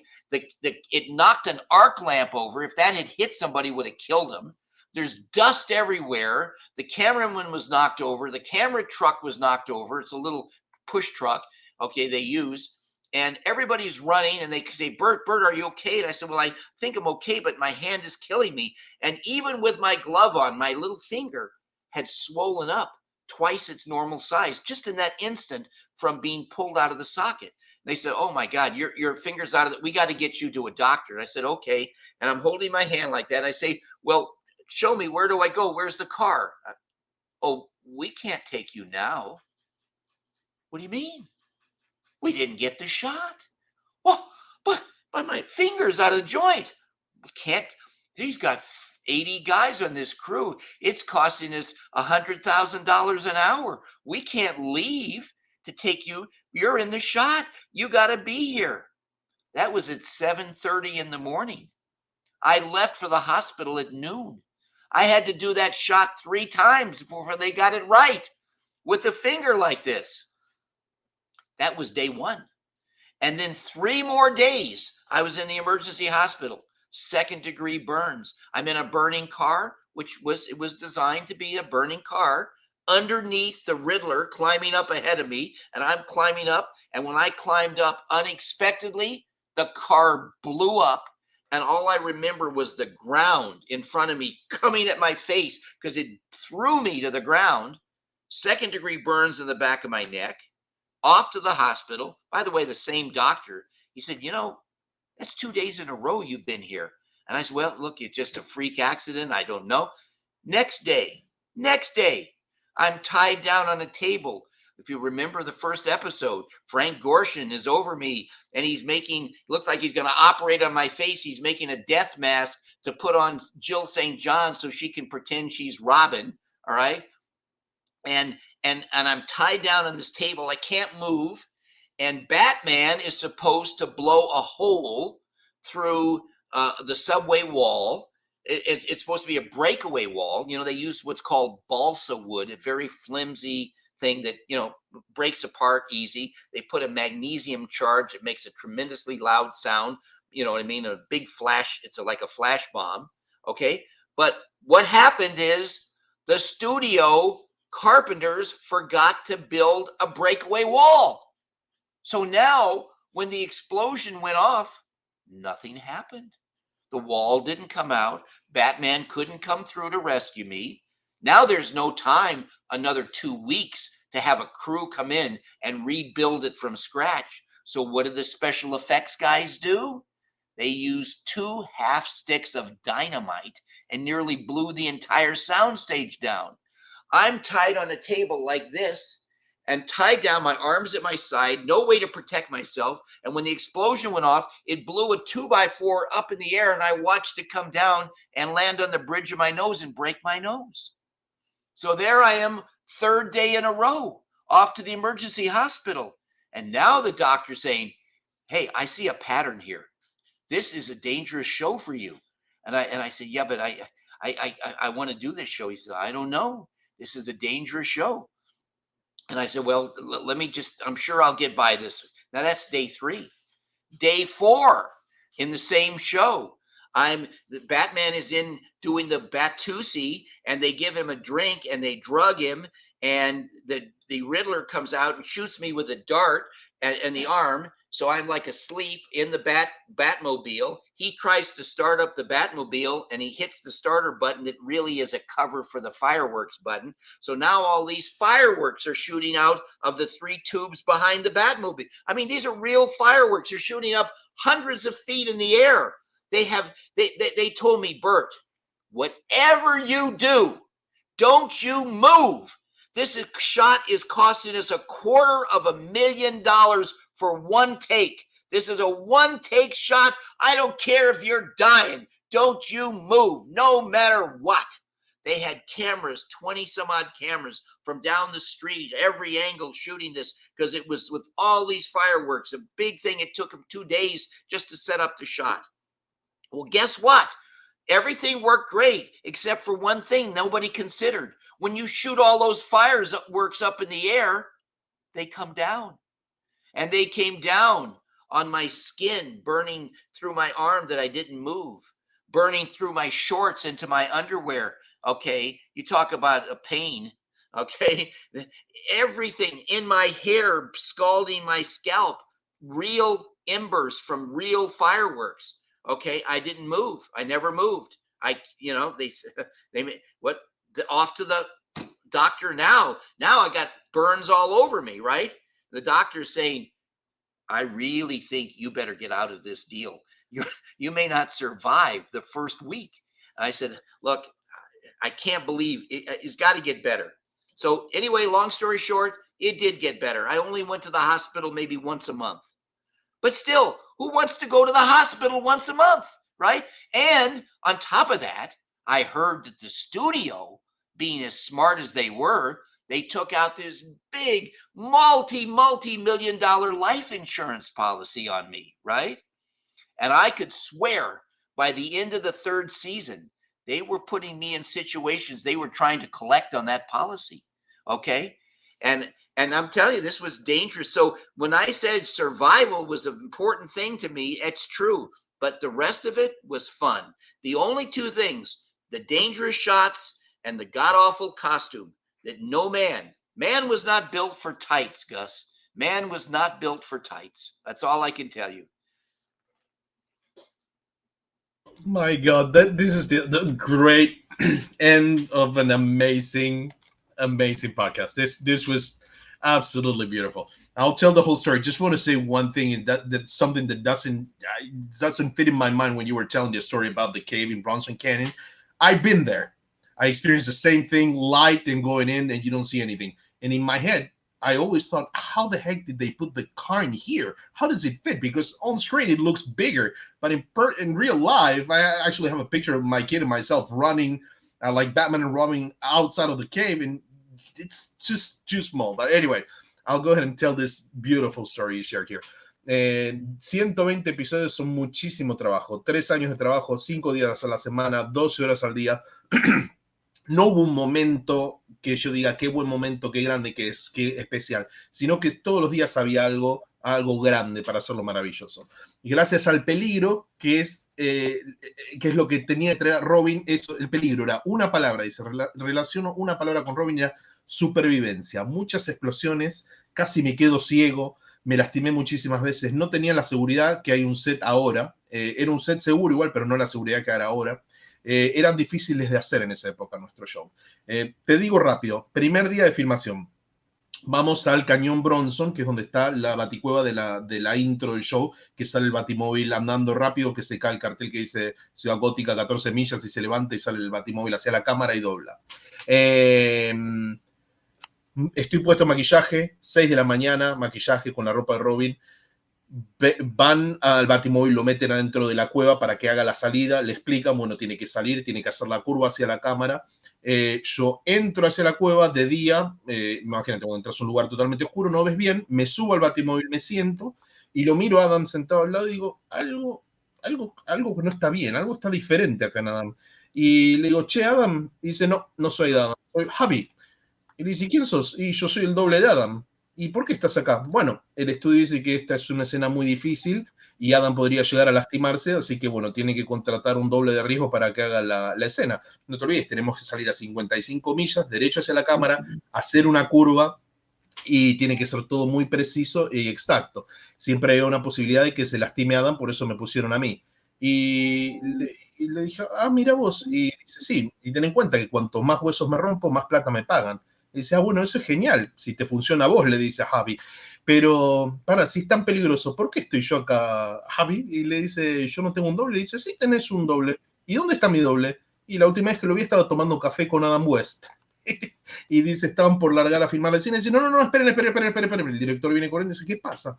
Bueno, me está contando que hay un doble. Y dice, bueno, ¿sabes lo que pasa? Es que el doble no se parece a vos. El doble es un tipo muy narigón. Es más, parece Cyrano de Bergerac. El doble, y por eso no te podemos poner a vos, porque cuando sale el batimóvil se te va perfecto. Dice, bueno, está bien, bueno, vamos a hacer la escena. Así que dice, bueno, preparan todo, no tenía tiempo de moverse para atrás o hacer ninguna otra cosa, y escucha al doble decirle, agárrate de lo que puedas. Y mira, dice, no tengo cinturón de seguridad, no hay manija en la puerta donde agarrarme, ¿dónde me voy a agarrar? En el pequeño marquito del vidrio del parabrisas, que dice, era más chiquito que un dedo, y era flexible, y te podías agarrar. Y dije, bueno, nada, que salga lo que tenga que salir. No hay más tiempo, vamos a hacerlo, acción. Prende el motor, me deja sordo del sonido que hizo el motor dentro de la cueva, sale derecho hacia la cámara, todo sale perfecto. ¿Qué pasa? Cuando hace la curva, se le abre la puerta del lado de él, la puerta golpea a un camarógrafo, y la luz revoleando en el camarógrafo y la lámpara para cualquier lado, y dice, me estoy por caer, y cuando me estoy por caer del auto, mi mano izquierda se engancha el dedo meñique en una parte de una caja, y quedo trabado y por eso no me caigo del auto. Pero ¿qué hace? Que se le salga el dedo del lugar. Bunny, bueno, obviamente le dice a los de la producción, obviamente tierra por todos lados, se cayó una cámara. Burt, ¿estás bien? Sí, pero bueno, mi dedo me estaba matando, se inflamó al doble de mi tamaño normal automáticamente y dice, bueno, Dios, Burt, tenemos que llevarte a un doctor. Bueno, buenísimo, decime hacia dónde voy, cómo me llevan. Y dice, no, pero pará, ahora no te podemos llevar. Tenemos que terminar la escena porque la escena no salió bien. Che, pero mi dedo se saló. Y sí, bueno, pero tenemos 80 personas acá. Filmar esto nos cuesta $100,000 por hora y estás en escena, tenés que estar acá sí o sí. Me dice, esto recuerdan a las 7:30 de la mañana en ese momento. Hicimos la escena 3 veces, yo con el dedo destruido, y recién al mediodía me llevaron al médico. Esa fue mi primera vez. El tercer día de filmación, en la escena donde está un auto que explota y está con el acertijo y tiene que escaparse del auto, el auto explotó antes de tiempo y dice, lo único que recuerdo es el suelo acercándose hacia mi cara. Quemaduras de 2º grado, me llevan de nuevo al médico, el mismo doctor, me quemé. Y me dice, uy, ¿qué pasó? Bueno, nada, un error en la filmación. Tercer día, la escena donde Frank Gorshin le tiene que operar la cara, que quiere sacar la cara y ponerse la cara tipo Robin, el acertijo, y me tiene atado, no me puedo mover, me tienen los brazos atados. Batman tiene que hacer un agujero en la pared del subte. Un material con el que se hace eso, me dijo el nombre del material, no recuerdo, pero es un material que se rompe fácil y se usa una carga de magnesio que hace un ruido muy fuerte y un flash, pero bueno, obviamente no es peligroso para la escena. Pero lo que pasa es que el carpintero del estudio se olvidó de crear un agujero en la pared con ese material, o sea, quedaba todo madera, como si fuera una pared para filmación normal. Y que decidieron usar 2 mitades de carga de dinamita para explotar la madera y que explotara de verdad. Y dice, ustedes tengan en cuenta que yo estoy atado en la mesa con los brazos y todos. Hacen la explosión, voló un pedazo de madera y dice, lo vi venir directamente desde el aire, directo a mi cara. ¡Pum! Me golpea la nariz, me rompe la nariz. Ese es el 4º día. Vuelvo a ir, mismo médico dice, che, pero mira, fíjate que acá están las cosas mal. Para mí, que tendrías que salirte de este trato que tenés, pues te vas a lastimar, no vas a durar una semana. Dice, no pasa nada, estamos haciéndolo. Bueno, ¿se acuerdan la escena donde está el Batusi, Batman, que lo drogan con la bebida? Dice, yo estoy en el batimóvil y me drogan, le tiran un dardo para dormirlo. Bueno, cuando trata del acertijo ir a prender el batimóvil, no sé si recuerdan esa escena, yo la tengo grabada esa escena, empieza a salir el sistema de seguridad, salir fuegos artificiales para todos lados. Y dice, bueno, podemos hacer esta escena una sola vez, nos costó $250,000 los fuegos artificiales y son efectos artificiales de verdad. Y me dicen, fuegos artificiales de verdad. No te muevas, hagas lo que hagas, pase lo que pase, no te muevas porque podemos hacer esta toma una sola vez. 2 días de preparación, cámaras por todos lados por el tipo de efectos que iban a lograr, ¿no? Dice, hay algo que no consideraron, que los fuegos artificiales van para arriba, pero después caen los pedacitos quemándose para abajo.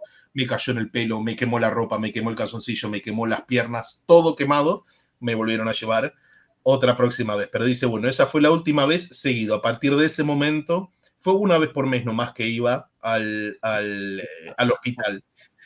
Al punto que el estudio sacó un seguro de $millones por mí, por si me llegaba a lastimar. Y dice, juro que en la tercera temporada hacían tantas cosas para que me lastime que me parece que el estudio quería cobrar la póliza de seguro. Así que sobrevivir fue la palabra importante para mí, para Robin en esa época. El resto fue diversión. Así que les tengo que decir que para mí filmar esto fue peligroso. Y el otro problema fue la ropa. El hombre no está diseñado para usar calzas, me dice Gus. Así que genial, ¿no? Qué buenas historias, Burt. La verdad que sí. An absolute pleasure. I'll say we have a little something for you that we're going to send you, a little gift that we have for you. It's a little something, a little talking and saying thank you for everything you brought to our life. We have an artist that works with us all the time, and he did a little something for you. Así que Charlie, bueno, si le puedes mostrar. His name is Gonzalo Facio, and here's what he made for you. ¿Puedes mostrarlo, Charlie o Sergio? Está Sergito. A ver. Mientras tanto, Gus, contale que, bueno, obviamente que sería un placer esperarlo acá en la Argentina. Que además del tema, obviamente, de Robin, le va a encantar el país, porque si hay un país mascotero como este, que se preocupa tanto por gatos y perros, sobre todo, es acá. So while he's looking for the file, he cannot find the file actually. Charlie's saying that we would like to have you here sometime, and you're going to love it because this is a very pet-friendly country, and you're going to enjoy that very much. So we honestly cannot wait to see you here in the convention, or even invite yourselves here. Well, you know what I would like to say is that I hope we have an opportunity to get our food distributed there in Argentina, because just think, for all of you that have a pet, that whether it's you or your family or your kids or anybody that has a pet, to have an opportunity for that pet, for that dog or cat to live up to twice as long as they normally would live and be healthy, and to have them, you know, with my own daughter, Tracy, and I, when we got her a dog, and it's on our bag, actually, a photograph of our daughter at 1.5 years, and we got her a 6-month-old American Eskimo. She was 1.5 years, the dog was 6 months. When she was 21 years old, we have a picture of her with the same dog. Just think, for a child growing up, to have their dog with them their entire life of growing up, instead of what normally happens where the dog is gone when the child is 8 or 9 or 10, and now you're trying to explain death to a child. Just think how great it would be for all the animal lovers there to be able to have your animals 10, 20, and ours dogs are up to 27.5 years, totally healthy, and our cats up to 32 years. This is real, and I hope that somehow in the future we can get it brought to all of Argentina and South America. Excelente. Bueno, ahí pueden ver la página de Gentle Giant Pet Products y dice, ¿sabes lo que me gustaría además de visitar Argentina? Es poder llevar mis productos, mi comida argentina. Tener la oportunidad de que tus mascotas vivan el doble sería genial. Y en buen estado, en estado de salud. Por ejemplo, déjame que te diga un ejemplo. Me dice, mi hija tenía 6 años cuando le compramos un perro, un esquimal americano. Cuando ella tenía 21 años, tiene una foto con exactamente el mismo perro. Imagínense un niño que hacer toda la vida con su mascota. En vez de tener que a los 8 o 9 años tenés que explicar la muerte, cómo es cuando se va el perro, una vida natural, ¿no? Así que, bueno, todo el producto que creamos nosotros es totalmente saludable. Perros logramos que vivan hasta 27 años y medio, gatos 32 años. Es real, y así que espero que algún día podamos llevar nuestros productos y distribuirlos en Argentina. We'll put our grain of salt and see what we can do about that as well. So, good. Thank you. I've enjoyed this very much, Gus. Disfruté esto muchísimo. I have to compliment you. You are a brilliant translator, and I don't think I could remember everything that I said as well as you did. So I have to compliment you. You did a brilliant job. It's really amazing. And I thank all of you for being patient and listening to me rattle on and on. But, you know, I would like to close with a famous line we had on Batman. You know what we said to Batman? To the Batmobile!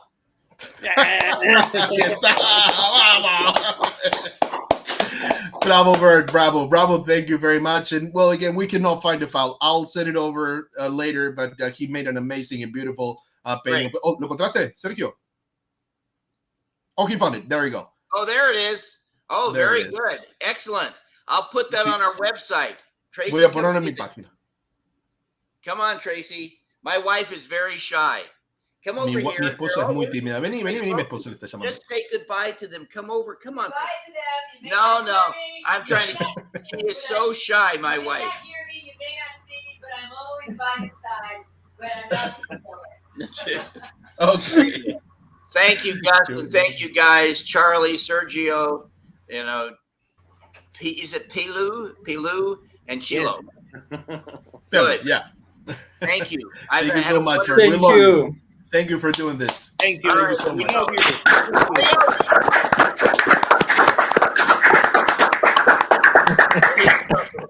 All right. Take care, guys. Thank you. Bueno. Tremendo. Voy a pedir que me A den ver, un minuto. una de las entrevistas en las que menos hablamos nosotros y más habló Gus, obviamente. Pero era para escuchar y... No, dejar. pero aparte estaba bueno que la gente también tenga la posibilidad, porque esto es para todos.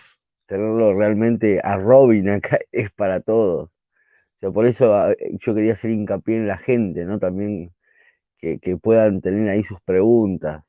No, tremendo, tremendo.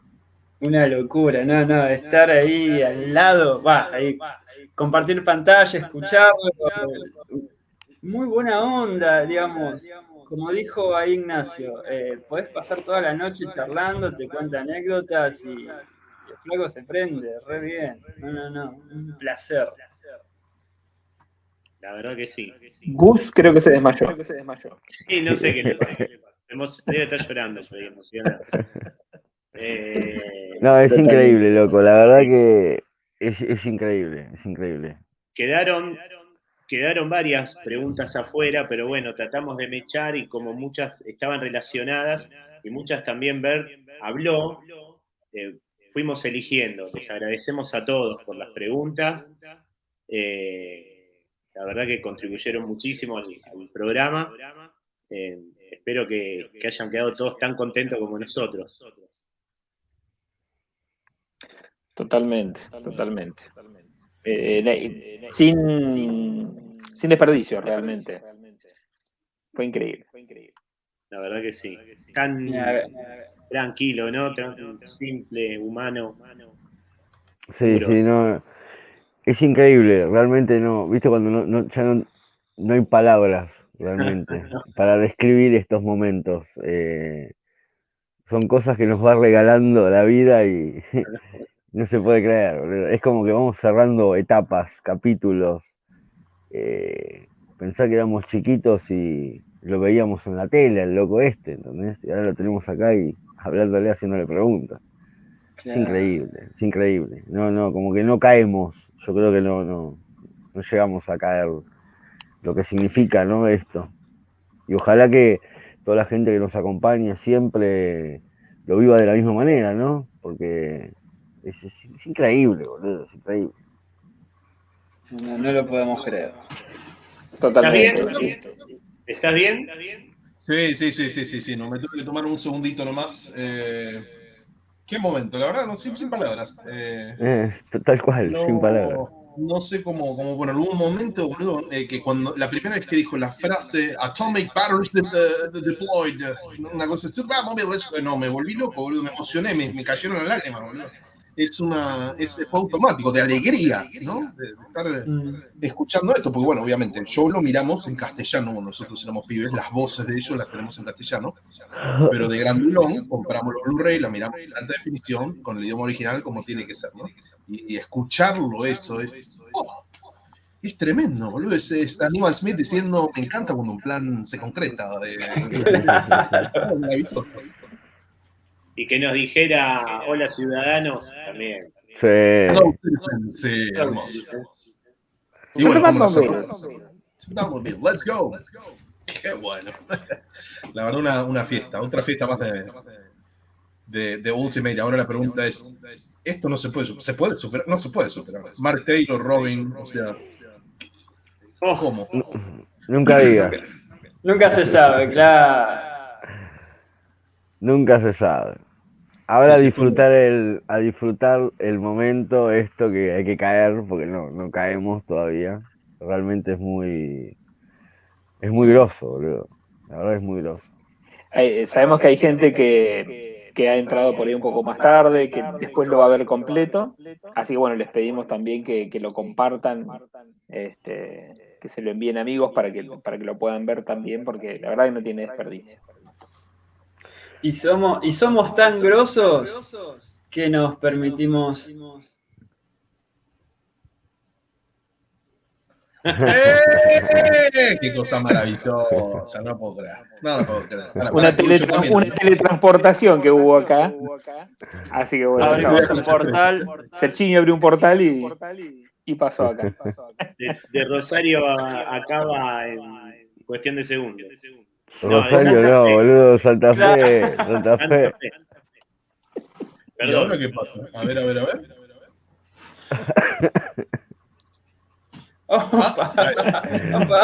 Ya se aparecen dos. Después aparecen dos en las dos ventanas. Es que, ¿sabes qué, Robo? Ahí lo dijo, en todo momento lo vi con el antifaz. Él mismo te lo aclara desde la primera pregunta que contestó. No es su personaje, soy yo. Me pidieron que sea yo y soy yo. O sea, estás hablando con el Robin que vimos nosotros porque es él. Qué buen contador de historia, me encantó. Aparte hubo muchos Batman, siempre más o menos la misma línea, ¿no? Pero hubo muchos Batman, pero Robin no. No. Entonces es como que uno tiene la única, o sea, no hay manera de imaginar a Robin que no sea el Robin este. Claro, No hay otra, no hay manera de imaginarlo, o sea, así tan fuerte. En cambio, Batman, como dije, o sea, ha habido muchos, siempre una línea, ¿no? Muy oscura a partir de los 90. Pero Robin es el joven maravilla, es así, como está. No pensamos en Chris O'Donnell. Santas, como es, tal cual, boludo. Cuando dijo ese del golpe de la mano, viste que es un detalle que él sumó, que él lo hace normalmente. Claro. Por eso. Ah, genial. Qué loco que tenga un traje, ¿eh? Qué loco que tenga un traje. Hermoso. Es que también es de los 60s. En esa época no era como ahora, que un actor, por ejemplo, ves las entrevistas que hacen de Jimmy Kimmel, Jimmy Fallon, que se llevan el martillo de Thor, que se llevan el traje completo, ¿me entendés? Era otra época. No, eso no interesaba, los sets no interesaban, las props no existían, iban a la basura, iban a reciclar. Tal cual.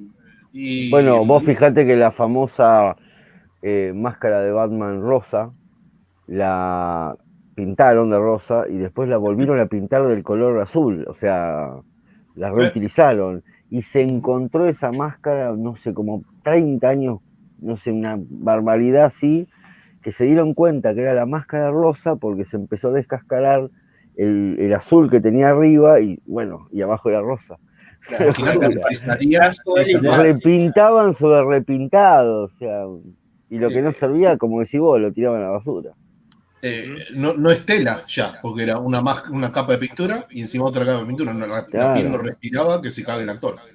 Sí, y bueno, escúchame, el tipo se rompió todo en un mes de filmación. en un mes hay que comprar todo Robin, decía. Qué lindo, che, la verdad. El hombre nuclear iban a filmar con él.